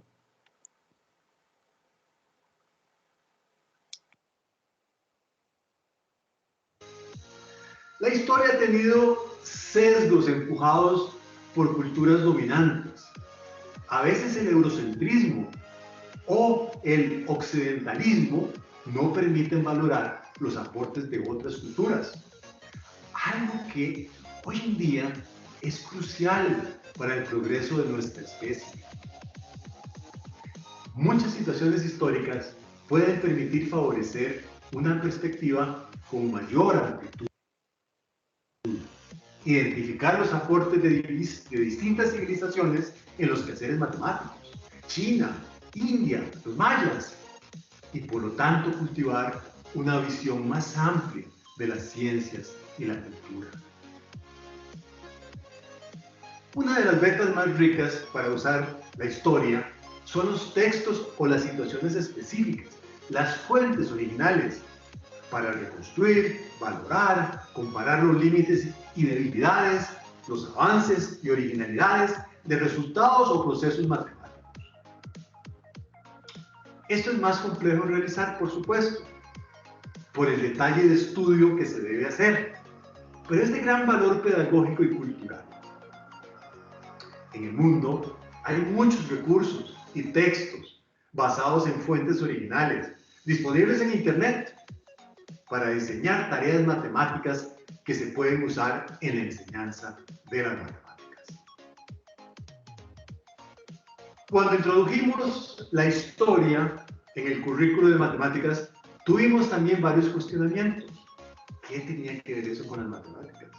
No era perder el tiempo con esos asuntos que poco interés tendrían para los estudiantes preocupados por una evaluación que refiere solo a los objetos matemáticos. ¿Cómo responder estas objeciones? Para empezar, hay que tener una visión distinta de la enseñanza de las matemáticas para comprender por qué era necesario el uso de la historia como un eje disciplinar en el currículo de matemáticas. Una visión radicalmente distinta a la que predominó en el pasado, pues había, por un lado, que comprender que los propósitos curriculares ahora ya no descansan con exclusividad en contenidos, sino en capacidades, competencias y actitudes positivas que queremos promover. Seamos muy claros, había que entender que no se puede subestimar la capacidad y las posibilidades de nuestros estudiantes. Tampoco se puede reducir o distorsionar aquello que puede provocar interés y compromiso en nuestros estudiantes. Y en esa dirección, la historia de las matemáticas resulta altamente instrumental y además es interesante. Es relevante usar la evolución de los objetos matemáticos, de las actividades que fueron necesarias para crearlos y de las capacidades que invocaron. Tal vez la preparación de los docentes no ha tenido aún suficiente fortaleza ni en la historia ni en el uso de la misma para propósitos precisos curriculares. Y tal vez aún falta insertarla con mayor lugar en la cultura educativa nacional. Pero formular explícitamente su uso en las aulas como un eje disciplinar es importante y lo debemos potenciar. Es uno de los principales méritos de este currículo.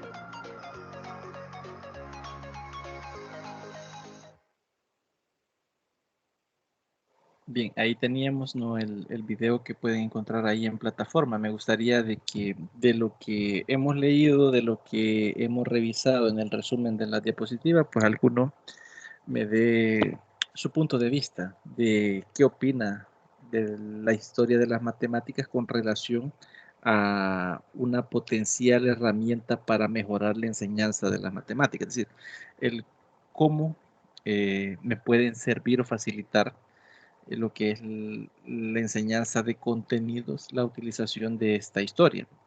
O qué les ha parecido, ¿no?, desde el video, algo que les haya llamado la atención, también lo pueden comentar, ¿no? Dejo abierto el espacio entonces para que opinemos, ¿no?, con relación a lo del material y a lo que veíamos ahí en el video.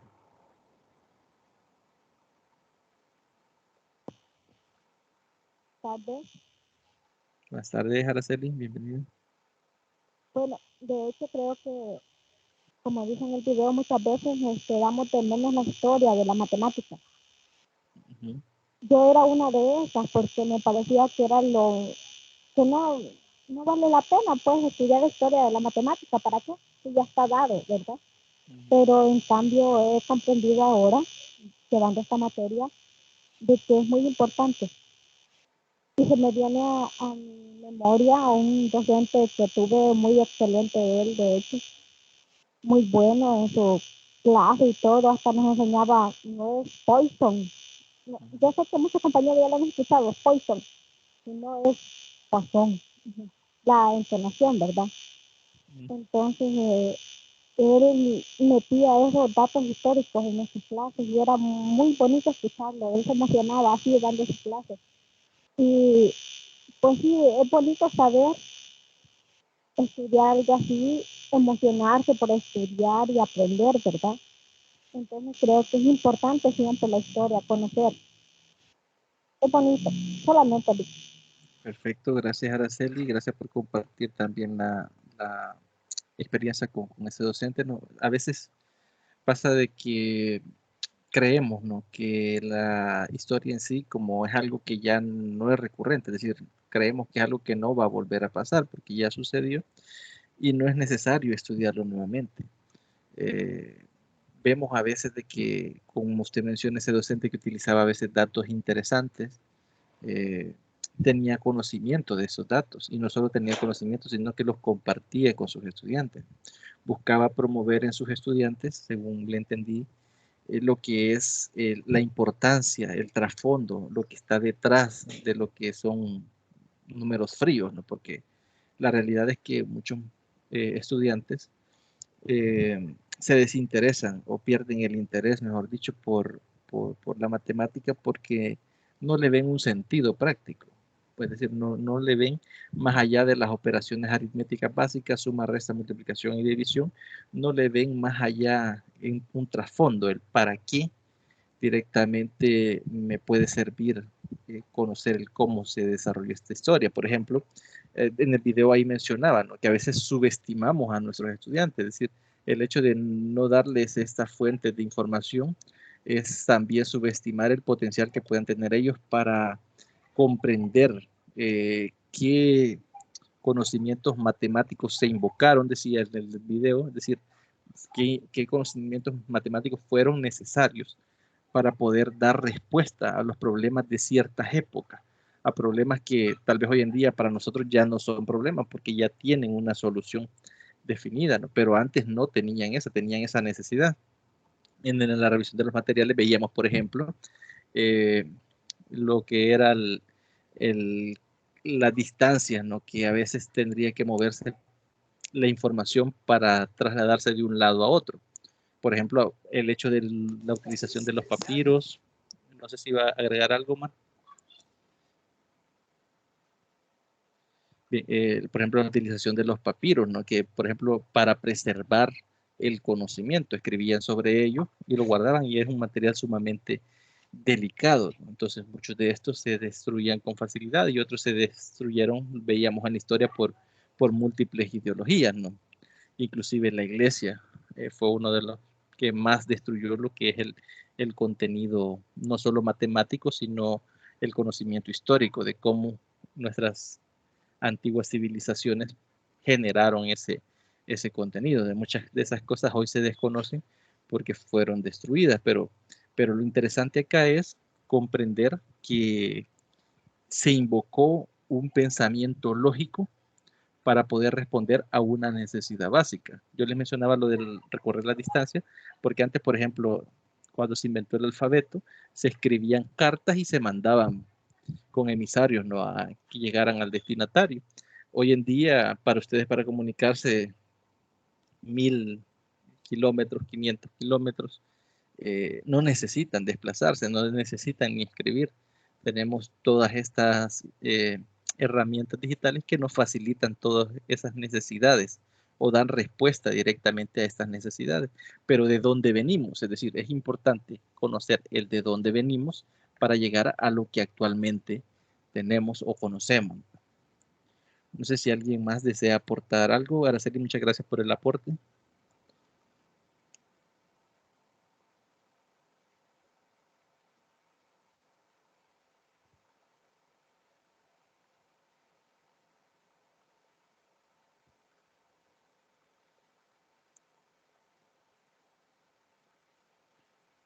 Bien, si gustan vamos a revisar en el tiempo que queda también lo que es la tarea de investigación. No sé si la tienen ustedes ya a la mano por ahí. Si ya la descargaron, si ya la leyeron.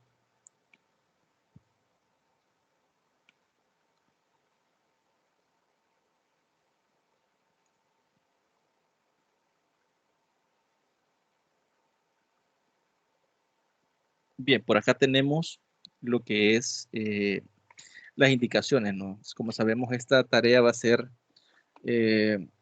fundamentada en lo que es la geometría proyectiva, ¿no? Entonces, aquí aparecen los criterios que se van a calificar en el desarrollo de esta tarea 3, ¿no? Primero, la presentación, es decir, que cuente con una portada o carátula, va a ser valorada con un punto, que resuelva el primer problema paso a paso. Esto es importante, no deben de ir agregando una foto por cada paso que ahí se realizan. Va a valer 3 puntos. 3 o literal C. Resuelve el segundo problema paso a paso también buscando una nueva fracción. Ya vamos a ver las indicaciones. Ahí aparecen unos ejemplos, los vamos a revisar para que lo tengan más claro. En este caso son 3 puntos. Literal D nos dice resuelve el tercer problema paso a paso también respondiendo a lo pedido, también son 3 puntos. Y literal E dice nota en caso de no seguir los lineamientos, evaluar como máximo 1.5 por cada problema. Es decir, en el caso en que no se desarrolle paso a paso o que no se sigan los lineamientos que dicen acá en la tarea, se le va a ponderar como máximo 1.5 de los 3 puntos de cada problema. Si observamos acá, son 3 problemas y cada problema tiene una ponderación de 3 puntos. Si no se siguen estas indicaciones y en las que dicen acá, pues la máxima ponderación que van a obtener en cada problema sería 1.5, ¿no? Es decir, la mitad de 3. Vamos a revisar entonces lo que son las indicaciones, ¿no? Voy a descargarlo por acá para podérselos poner un poco más amplio.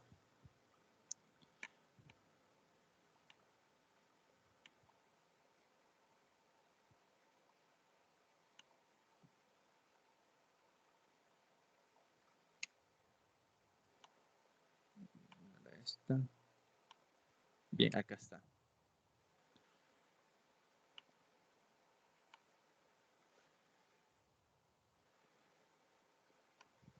Bien, lo primero que aparece por ahí es, las indicaciones son los objetivos, objetivo general, objetivo específico, eso no lo vamos a leer acá, lo leen por favor cada uno de ustedes y luego vamos a lo que son las indicaciones y a las, bueno, creo que no es este, no es este archivo, creo que no se guardó el archivo por acá, vamos a guardarlo de nuevo en el escritorio y le vamos a poner tarea 3.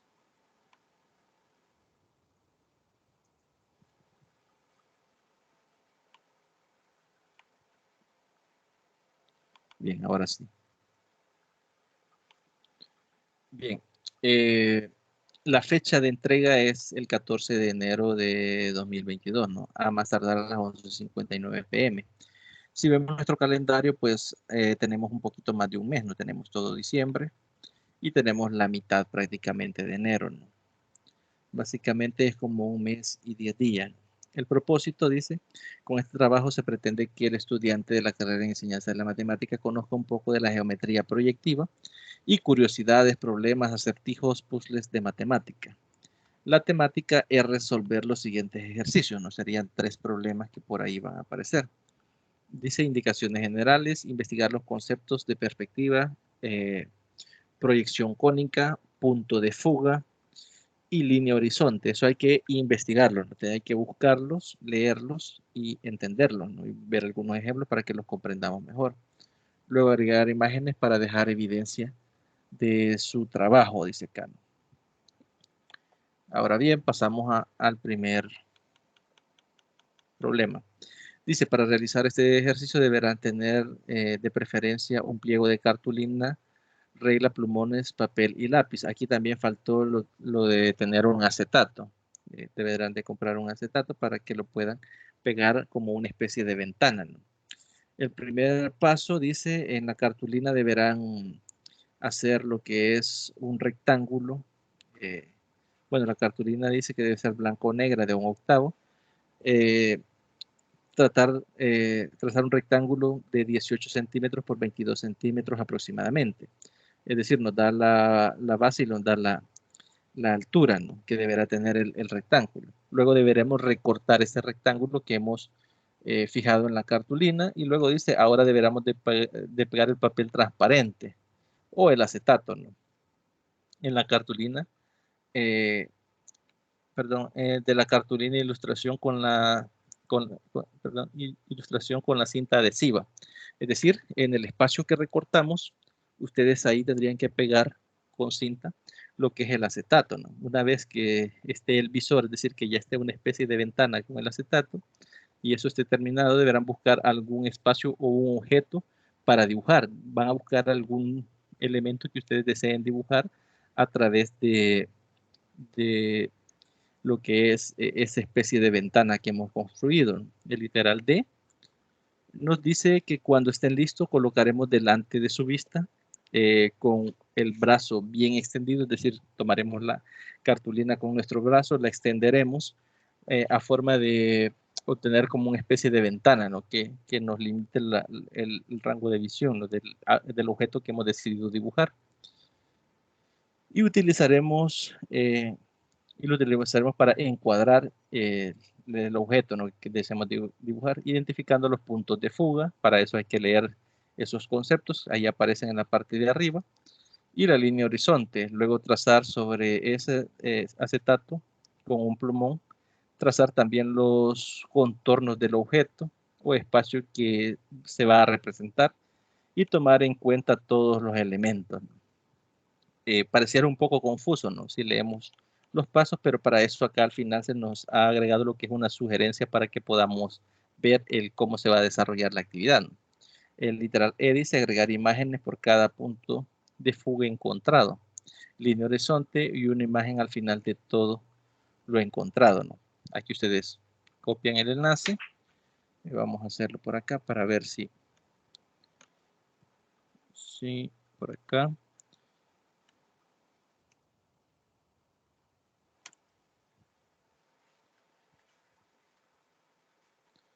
Bien, vemos que por ahí aparecen los pasos, ¿no? Si nos fijamos, acá tenemos la cartulina y lo primero es dibujar ese rectángulo. Luego tendríamos que recortarlo. Aparece ya acá la otra imagen donde ya está recortado. En este caso se utiliza una cartulina blanca, ¿no? Sería de recortarlo como formar una especie de ventana. Luego sería con cinta adhesiva colocar, acá dice papel transparente.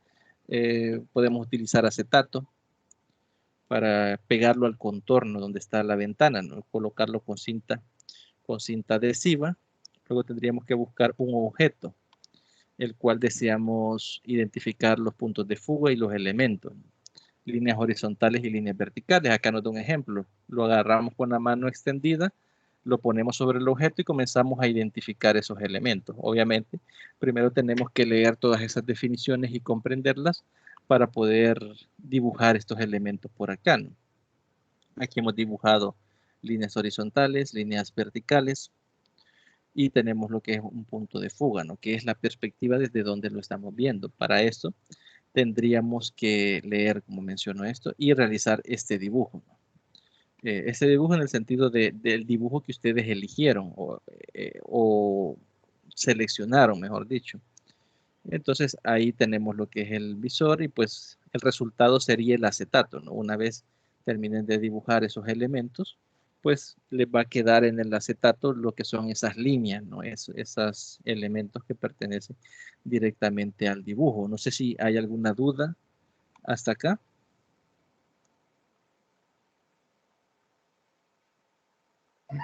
Puede ser un dibujo o impresión.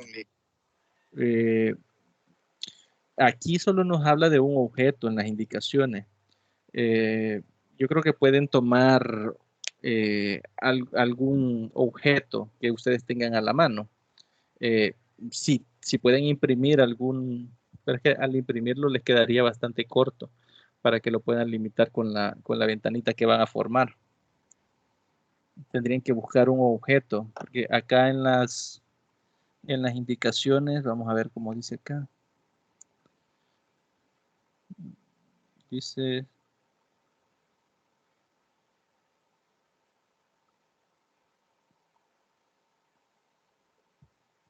Creo que al final aparecía... Traza también los objetos o espacios que vas a representar tomando en cuenta todos los elementos. Bueno, aquí no nos delimita.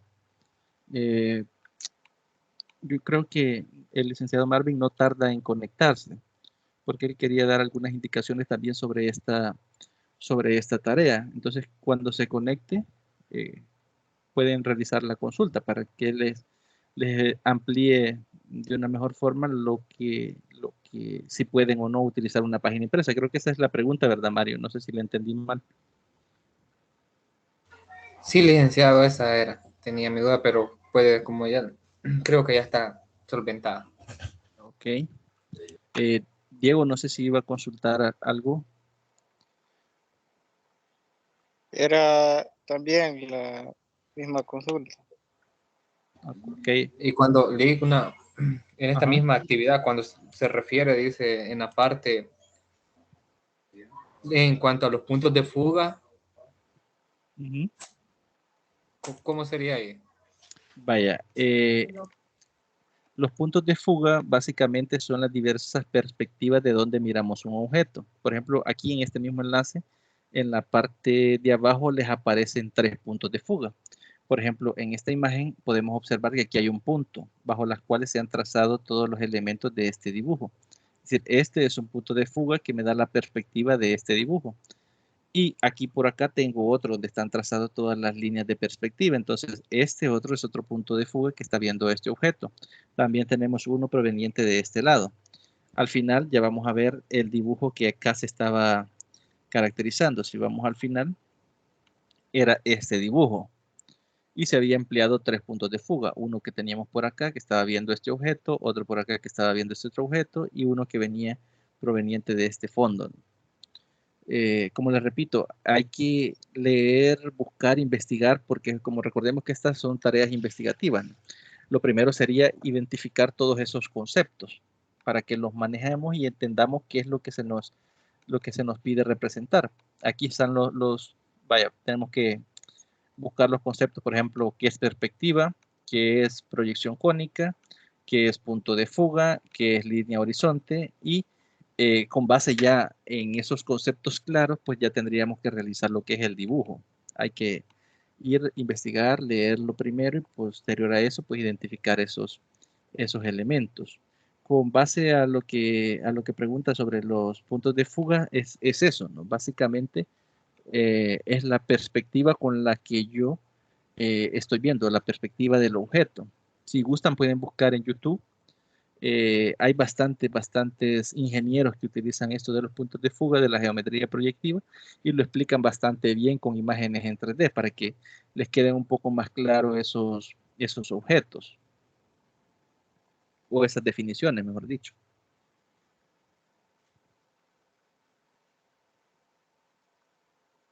Está bien, licenciado. Muchas Perfecto. gracias.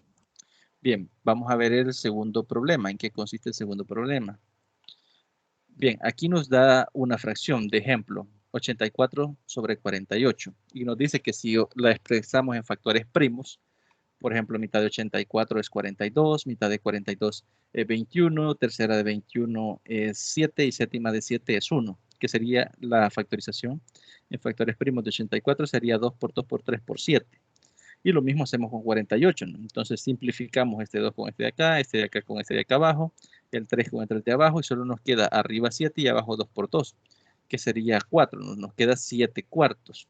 Ahora, dice, entonces, parecería si a la vez escribimos los factores primos, que en lugar de escribir lo que son estos factores primos, escribimos el nombre del número en letras, ¿no?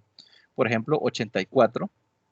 En letras escribimos 84 arriba, 48 en letras sería 48 abajo y comenzamos a simplificar al igual que lo hacemos en factores primos. Por ejemplo, vamos a ver si este O de acá la simplificamos con esta O de aquí abajo, esta C de acá la simplificamos con esta C, esta H la simplificamos con esta H de acá, esta O de acá la simplificamos con esta O de acá, esta E la simplificamos con esta E de abajo, la N también, aquí tenemos una N abajo, la T en este caso la simplificamos con esta T también aquí abajo, la A también la simplificamos con esta T acá abajo, la I también la podemos simplificar, la C también la podemos simplificar, por acá me quedaba una C, la U también la podemos simplificar, la A también se puede simplificar y vemos también que la R también se puede simplificar y nos queda como resultado la letra T, ¿no? A simplificar las letras como que si fueran factores del número, ¿no? En este caso nos pide buscar, leamos por acá, una fracción diferente, la cual simplificándola al igual que lo hicimos acá, nos quede como resultado lo que es la letra inicial de su nombre. Es decir, en el caso de Diego, por ejemplo, si lo hace con su primer nombre, buscaría una fracción que al simplificarla de esta forma, quede la D, por ejemplo, o quede la J si va a elegir José, o Araceli que quede la A, o Omar que quede la O, Antonio puede ser que quiera que le quede la A. Es decir, cada uno va a buscar una fracción que al simplificarla de esta forma, nos quede, en este ejemplo quedó la T, pero que nos quede la primera letra de su nombre. Usted ahí decide con cuál nombre se le facilita más hacerlo, ¿no? Deberán de buscar esas dos fracciones, escribirlos en letras, simplificarlos y que quede la primera letra de su nombre o la inicial del nombre. No sé si quedó claro el segundo ejercicio, básicamente sería eso. Sí, licenciado, está claro. Perfecto. Bien, vamos entonces a ver el último ejercicio. Nos dice que si cada letra de la palabra número la reemplazamos por su ubicación en el alfabeto, es decir, la posición que ocupa en el alfabeto. Recordemos que el alfabeto tiene 27 letras, ¿no? Entonces, por ejemplo, la N está en la ubicación 14, la U está en la ubicación 21, la M está en la ubicación 13, la E en la ubicación 5, la R en la ubicación 19 y la O en la ubicación 16. Y ahora, si nos fijamos, tiene el orden de la palabra número. Ese orden lo vamos a tener que mantener. El desafío, dice, es que manteniendo estos números en su misma posición, es decir, primero el 14, después el 21, después el 13, después el 5, después el 19 y después el 16, manteniendo ese orden, lograr expresiones matemáticas usando las 4 operaciones, suma, resta, multiplicación y división. Por acá tenemos la división, para lograr la mayor cantidad posible de números distintos. Y aquí nos da 2 ejemplos. Por ejemplo, el primero, el número 1, nos dice menos 14 más 21 más 13 entre 5 menos 19 más 16. Si nos fijamos, el orden en que estos números han aparecido es exactamente el mismo orden que tenemos acá arriba. Este que tenemos acá arriba. Entonces, solo hemos agregado las operaciones. Aquí agregamos un menos de resta, más de suma, más división, resta y suma. Y también nos da otro ejemplo, el 2. Siempre manteniendo el mismo orden. Aquí tenemos menos, más, menos, más, menos. Es decir, hemos utilizado únicamente 2 de las 4 operaciones. No es necesario que las utilicemos todas. Ahora bien, siempre manteniendo el orden, nosotros buscaríamos las que siguen, que serían la 3 y la 3 y la 4. Pero aquí nos da 2 condicionantes.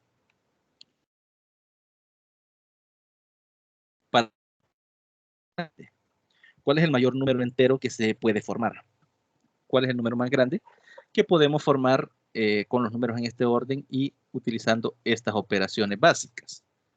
Ahí ustedes tienen que ingeniárselas para ver con qué operadores y los números en ese orden obtienen un resultado que obtenga el número más grande, ¿no? El más grande posible. Luego de esto, eso es para el apartado 3, es decir, para el tercer ejemplo.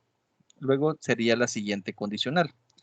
a partir de lo anterior, es decir, a partir de lo que tenemos en el apartado anterior, que es el número más grande que se puede formar con esas operaciones y esos números, ¿cuál es el mayor número entero menor que puede formar menor al número mayor anterior? Es decir, en el primero, en el 3, van a encontrar el número más grande.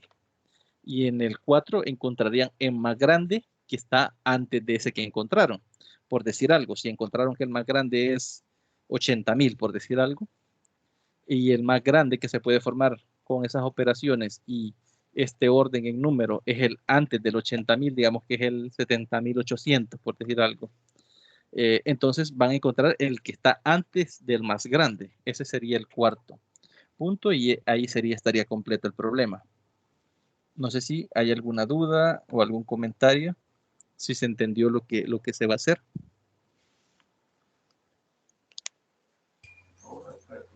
Sí, licenciado, en lo personal, sí, pero bueno, las dudas comienzan a surgir al momento de hacerla. Cualquier cosa lo voy a estar comunicando. Perfecto, perfecto, Mario, perfecto, ahí estamos a la orden. No sé si alguno tiene alguna consulta, algún comentario que desee hacer, pues puede hacerlo. Si no, pues lo dejaríamos hasta acá.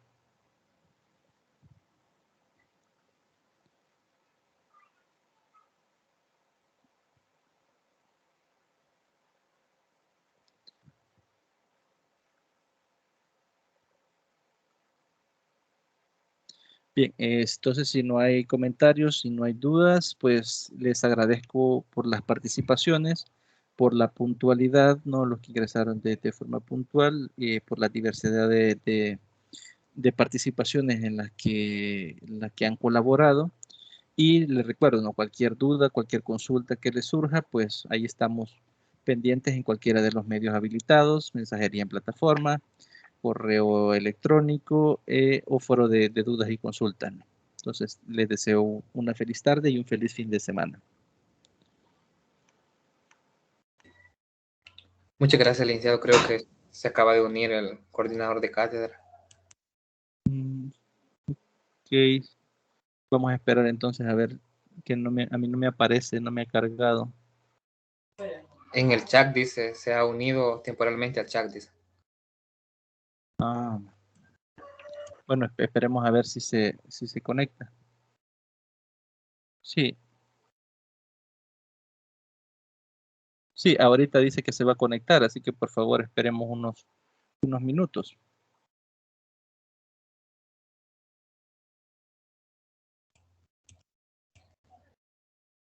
Leí una pregunta, dio algún aviso al comienzo de la tutoría y yo no pude conectar porque no tenía luz.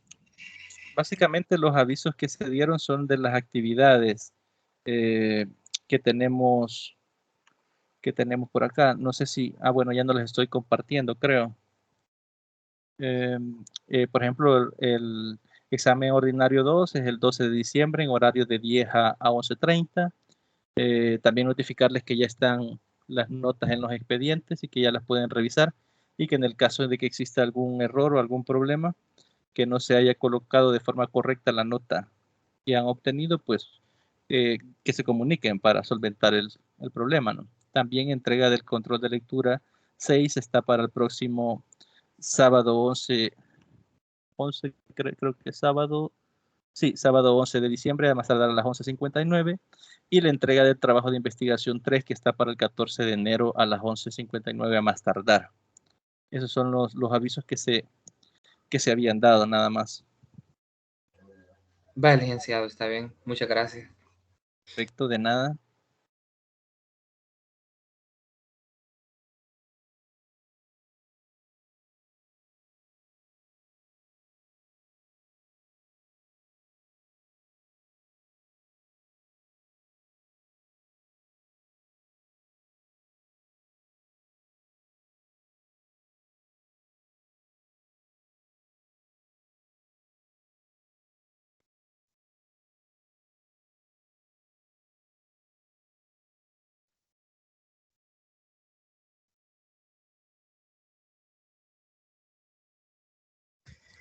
Bien, hola, buenas tardes, ¿me escuchan? Buenas tardes, Lick, sí, se le escucha. Muy bien. Bien, vean, Sé que tal vez están un poquito cansaditos o quizás más de algunos no ha de haber almorzado, ¿verdad? Y pues voy a ser breve, ¿verdad? Primeramente, ¿verdad?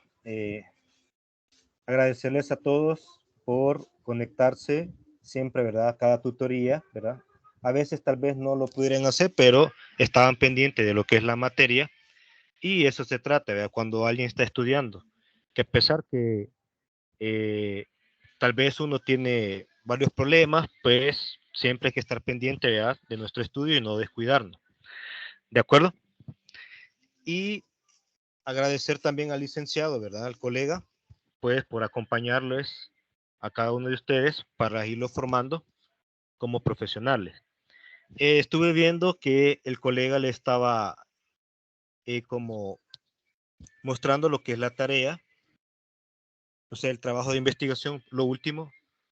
No sé si tiene alguna duda o consulta. No sé si alguien tiene alguna duda o consulta. Hola, muy buenas tardes, señor Sí. coordinador. Pues bueno, en lo personal, dudas, hasta el momento todo está claro. Como le mencionaba al licenciado, van a comenzar a surgir al momento de la realización siempre alguna duda que despejar, pero Ajá. ahí cualquier cosa se la voy a llegar a saber a Ah, él. ok. Bien, gracias, Mario. Vean, la intención del último trabajo no es para que tal vez, como pueden decir ustedes, los vamos a quebrar y pues no. Miren, sé que esta materia es historia y filosofía de la matemática.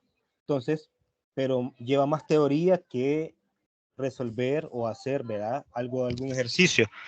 Entonces, la última tarea se le ha dejado con la intención de que ustedes se entretengan un poquito con la matemática, para que no todo sea todo teórico, ¿vea? Sé que tal vez estamos un poquito descansados, ¿vea? Que mucha teoría, ¿vea? ¿Sí? Pero entonces, la intención de la tarea es para que todos saquen 10, se les ha dejado al otro año, para que lo piensen. Si tienen alguna duda o consulta, pues con gusto con el colega, ¿de acuerdo? Y pues no descuidar las futuras actividades que tienen con otras materias, ¿vea? También, ¿sí? El hecho de que esta materia tal vez usted la puede haber sentido fácil, difícil, no significa que también, ¿verdad? Al final se le va a dar algo complejo, sino que algo para que usted esté cómodo, ¿verdad? Y pues tenga un poquito de tiempo para las demás materias, porque en eso también hay que ser comprensible. ¿Sí? Bien, no sé si tienen alguna otra duda o consulta.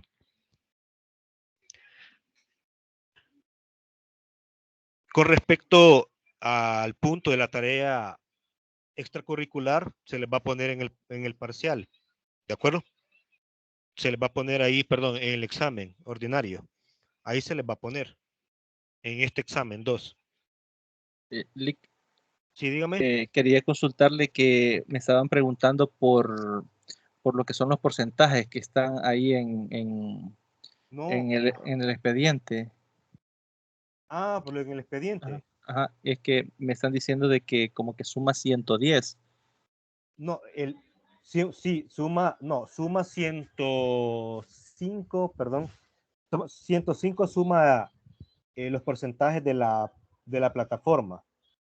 Ajá, Allá en el expediente no puede sumar eso porque me da error. ajá. Ajá. Sí, sí, ajá, que me estaban consultando eso, porque yo no en sí no he visto la imagen que me enviaron, porque me la enviaron por acá por correo ahora, entonces no he revisado en realidad si suma eso, pero me estaban consultando eso, de cómo se iba a aplicar, pero si se va a arreglar en el camino, pues creo yo que no.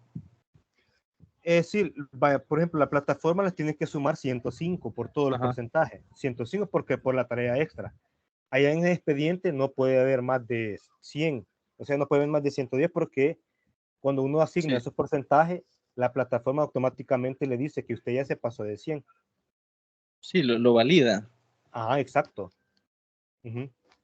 Ahí solo vamos a estar pendientes con, digamos, con las últimas actividades que han entregado ustedes para ponérsela al día. Pero igual, ya, ya digamos, después del último examen, que va a ser el 12 de este mes, ya solo quedaría pendiente esta última actividad, el trabajo de investigación, para que todos sepan, vea, si van a pasar la materia o cómo van. ¿De acuerdo? Bien, no sé si alguien quiere decir algo más.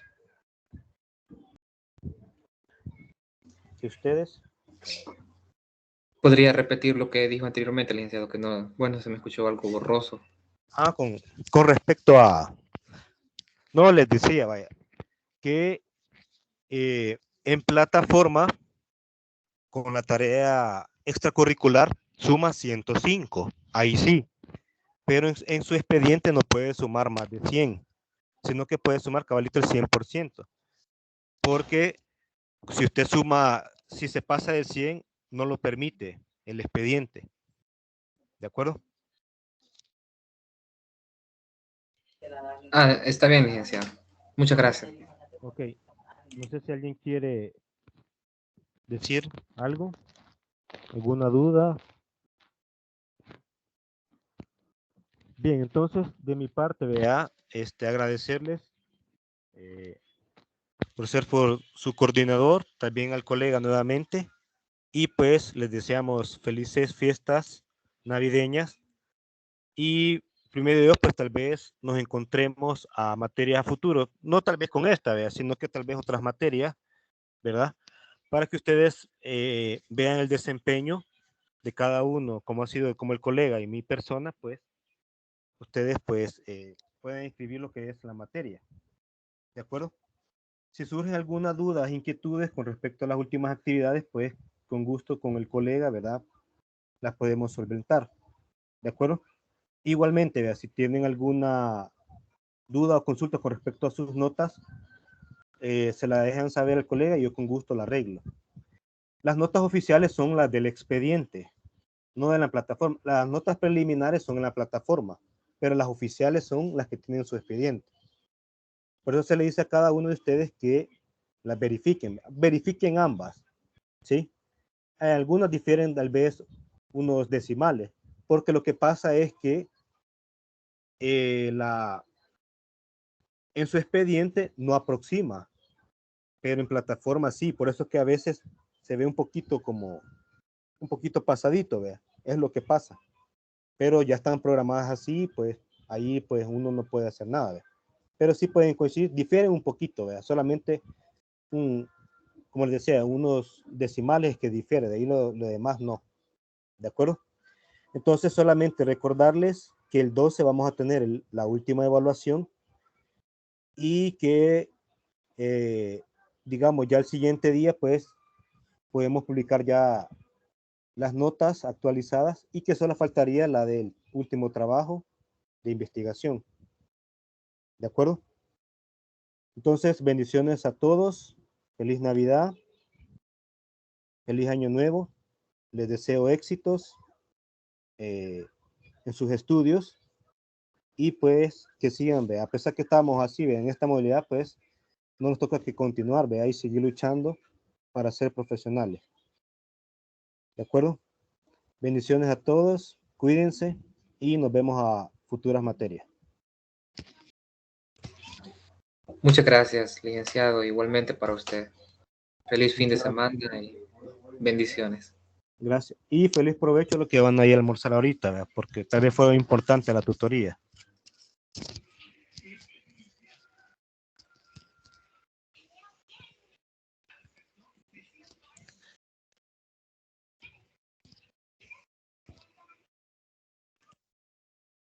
Bien, entonces quedaríamos hasta acá. Nuevamente les recuerdo, cualquier duda, cualquier consulta, comentario que surja con respecto a las actividades que aún estamos pendientes, pues ahí me pueden localizar a través de las distintas modalidades, ¿no? Ya sea a través de plataforma, mensajería en plataforma, correo institucional o a través de los foros de consulta.